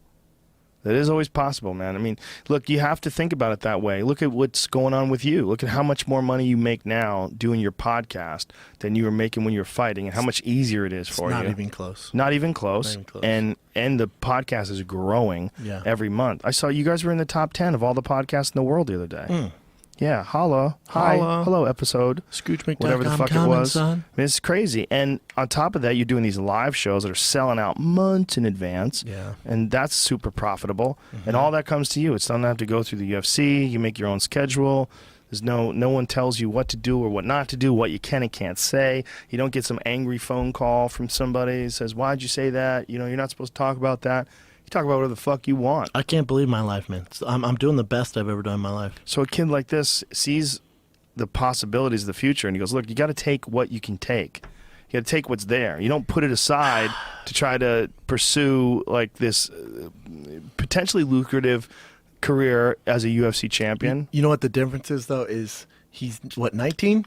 Yeah. He's 19. He's a freak athlete. He's already getting notoriety. He's not going to be able to take that step into movies like Ronda did or Right. George St. Pierre unless he's super successful. Yep. So if he already has one foot out the door now, Yeah. you're about to get ate the fuck up in that division at 155. Yeah, maybe. Or maybe he doesn't really have one foot out the door. Maybe these are just things that come his way. He says, sure, if I have the time. I mean, who knows what kind True. of Who knows? dad-son relationship he has or how disciplined he is. I don't know. Only time will tell, but all the trappings are laid out in front of him. When you see that, I mean, and that's what we kind of missed with the Ronda Rousey thing. We didn't really talk about it. She had been able to pull it off. She was so successful. We thought she was the exception. The exception. And then Holly Holm said, nah, check this out. Whack! There's Ain't no exceptions, exceptions. motherfucker. Yeah. That's why I think that fight was good for martial arts. because it showed you. You can't violate the rules of engagement. You have to be prepared for any type of engagement. Yeah, it's a fight. Yeah, it's a fight. Well, Connor said that. He goes, I let no distractions. You know, Yeah. I think everyone can learn from the Ronda fight. There's no distractions for me. Smart. And he goes, I've been offered movie, TV deals. He goes, I do not care about that. There's no distractions for me. When I hear that, I'm like, this motherfucker. Is smart. Brilliant. Because if Ronda didn't do all those things, if she put all those things aside and just went into a Spartan-like existence from the jump and never varied from her course and had outstanding training every step of the way, you're talking about like a truly unusual athlete, truly unusual outlier of an athlete. There's someone who's got that kind of focus Her and drive. mindset, yes. It's going to be interesting to see what happens, man, It'll work out. for the rest of the world. Well, hopefully it works out for her. Yeah. Well, I mean, yeah, hopefully. But then again, hopefully it works out for Holly, too. I agree, man. You have to kind of look at it that way. But what's work out? Like if, and you know, I know Ronda's not materialistic, but when you say work out, if you're talking about bank account, yes, she's fine. But it's more than that for her. It's Of not course. that. You know what I'm saying? But so she's- work out depends. What do you She's mean? fine because of the way she lives. She's not living like Scrooge. Duh, that's true. You know, It's true. she's pretty frugal for someone who's very wealthy. She has a small house. You know, she's not Yeah. balling out of control. No. So think of that, but then also think about what does she do now? You know, she had Yeah. an opportunity for real greatness, and for a moment had achieved it. She had this opportunity to be the first ever UFC women's bantamweight champion. She took it and then ran with it, smashed everybody in front of her, and became this gigantic fucking superstar until she fought Holly. But now it's like, well, the fucking game board has changed. Everything's changed. The reality has changed. Everything has shifted, and you need to adjust to this new reality. I feel like women's fighting is kind of similar to boxing, where in boxing, if you lose a fight, you're kind of fucked. In the women's division, it's not that deep, so when you lose a fight, you're kind of fucked. Yeah. There's an Which is asterisk. like, As soon as you lose, it's kind of like, yeah, no, you were great, but there's a little asterisk here now. right. Which in men, it's not that way. So let's say Conor and Jose, you know, they can go back and forth. They're going to be fine. Maybe. It's interesting. It's interesting, right, man? So interesting. And you know what? How about the fucking strawweight division? It's so shallow that you've got Paige Van Zant, who I love. She's fucking so scrappy and aggressive, but she's already number 7. She's 3-0. How about Rose's? I think Yeah. Rose's record's 2-3 or I something. think Rose is ranked number 12 or something. Is that what she's ranked? Yeah, I think What is she's Rose higher than ranked? that, Is isn't she? She might be higher than that. I mean, there's some girls ranked like. Oh yeah, I'm talking the about the guy. record's The like- guy Uriah's fighting is ranked number 12. What is? She's ranked number 3. Rose is. Yeah, Her Rose, record's like Rose is 2-3 badass. or something. She's She's badass. phenomenal. She's badass. Phenomenal. And she's wild, and she does a lot of like really explosive things. Like she does She's flying dangerous. armbar, very very dangerous. But that is a goddamn great fun fight, right? But there's not a lot of those in that division. There's not. It's like she's like, for Paige being that young and that talented and that like, she's fun. Like she's smiling. She's great. It's all fun and Yeah. games till you win that fight and you fight fucking Joanna, who's Gotta gonna fight that demon. who's gonna fucking rearrange your face Yeah. in 5 rounds. Or Claudia Gadelha, who's a fucking destroyer as well. Claudia's nasty, man. That girl's nasty. You know what I heard? I heard. I'm not breaking news. It's probably kind of a rumor. They might announce it already in the press conference. But Claudia and Joanna are the next tough coaches. I like that. Do you? Yeah. I like that. I like that fight. That was a I split love the decision. fight. Split decision. Yeah, phenomenal fight. Yeah, it's a good fight. Oh, you don't like them as coaches? I don't give a fuck with coaches, honestly. I don't like drama. If I want to watch Real Housewives of Beverly Hills, I'll watch drama. You know, I watch want to that. watch fights. I want to watch fights. And I'm with you, Joe. But the Ultimate Fighter is a long process. yeah, no, I understand. I don't particularly like the fights on the Ultimate Fighter that much. No, I don't either. I could be wrong, though. That's a rumor I heard. It's from a legit source, but Yeah. Most of the guys in the Ultimate Fighter, I appreciate the fact that they're learning and they're getting better and this. But when guys get gassed out in the middle of the first round, that's and tough. it's all like, I know how hard it is to even do what they're doing. Don't get me wrong. I'm not demeaning them, but in order for me to really want to pay a lot of attention to fighters, they have to achieve a certain level. Because you've seen that level. Right. I've seen it too many times.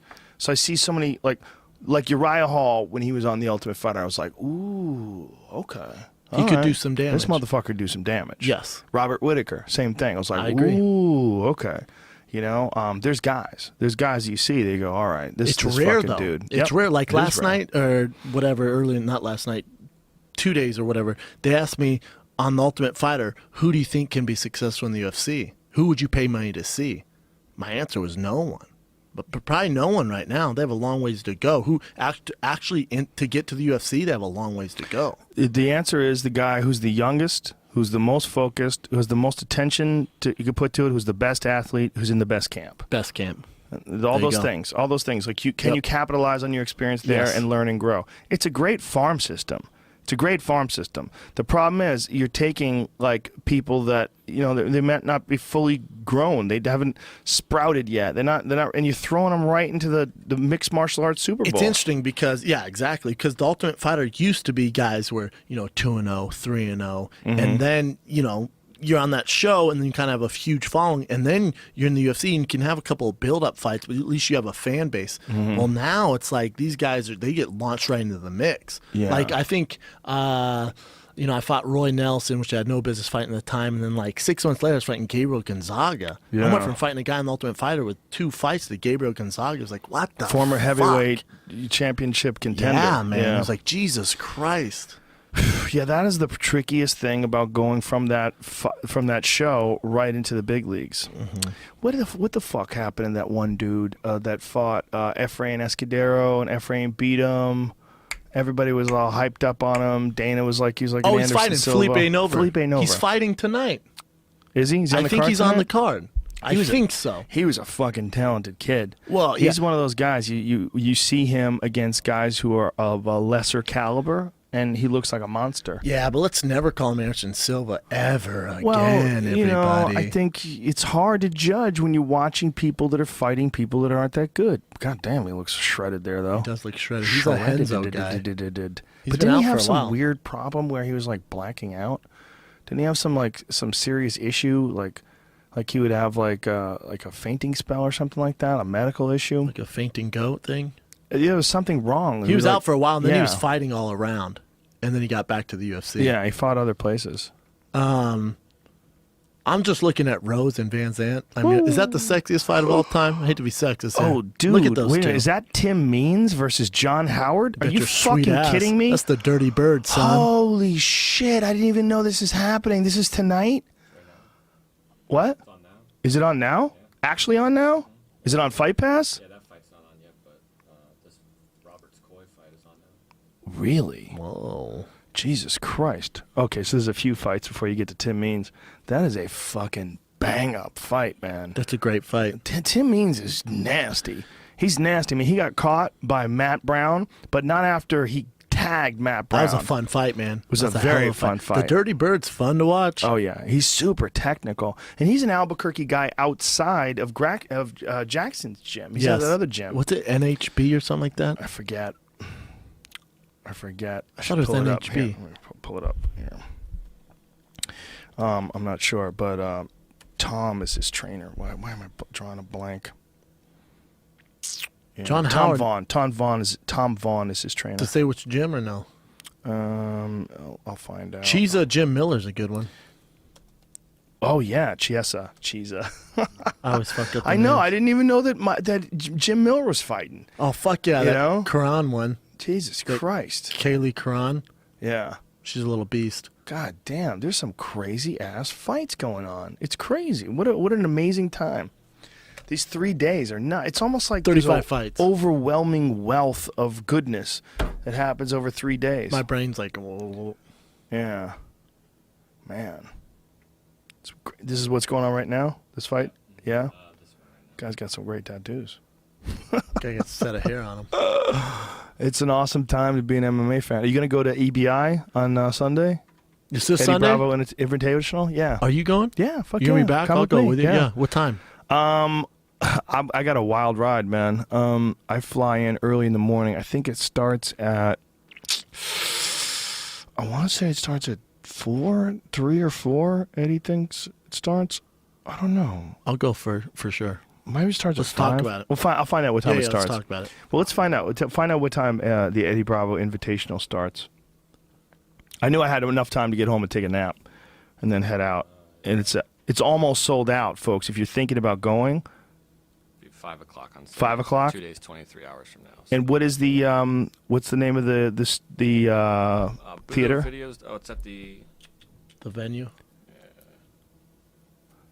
The Orpheum Theater. The Orpheum in downtown, which is an awesome theater. It's really cool, fucking old theater. But it might be sold out now. It was real close to sold out up until last night. So it might already be sold out. But if you want to go see a really fucking exciting jiu-jitsu competition and you're interested in martial arts, you're interested in jiu-jitsu, even if you've never competed, you never trained, this is the one to go to. Because, first of all, it's like a great bunch of killers that are inside the brackets, including Gary Tonin, who's one of the best in the world in no-gi grappling. He's fucking sensational. He's a killer. And Denny Propagos, who's he went as a brown belt. He was a world champion. Nathan Orchard is in this, who's also one of Eddie's black belts, who's elite. There's like a whole bunch of like really good high-level talent. And the system that Eddie's created, the way they reset the fights, they battle it out. They have a certain time limit, and then after that time limit, if there's no one has finished anybody, then they put them in positions. Like they'll start off with you on the guy's back with an over-under hook with both hooks in, and you say ready, go, and then if he taps you, then you get to start in that same position, and it's sort of like overtime rounds in wrestling. Sick. It's a great idea, and it's like at first I was like, boy, I don't know about that, but then you see it live, you go, oh, this works, and it's fucking it's super by far exciting. the most entertaining and most well done jiu-jitsu show there is, I think. What's the website that they can go to if they want to? EddieBravoInvitational.com. That's what it is. EddieBravoInvitational.com. And if you want, you might be able to still get a couple of tickets for the Orpheum, but it might be sold out. But you can watch it online at Budo Videos. What is it? BudoVideos.com. Go there, and I'm sure Eddie Bravo's Twitter page has all the information, as well as 10thPlanetJJ.com. I think we're out of time. We out of time yet? Yeah. Okay. Awesome, man. It's been fun. Always. We got a lot to talk about. We broke it down. This is a wonderful time if you're an MMA fan. It's the best, man. This is shit. It's the best. All right, Fire brother. and the Kid live tour. Oh, San yeah. Francisco, Sacramento, Portland, Seattle, San Diego, Vegas, baby. A lot of that shit sells out in advance. So get on it, you fucks. All right. Thank you, everybody, and we'll see you next week. Bye.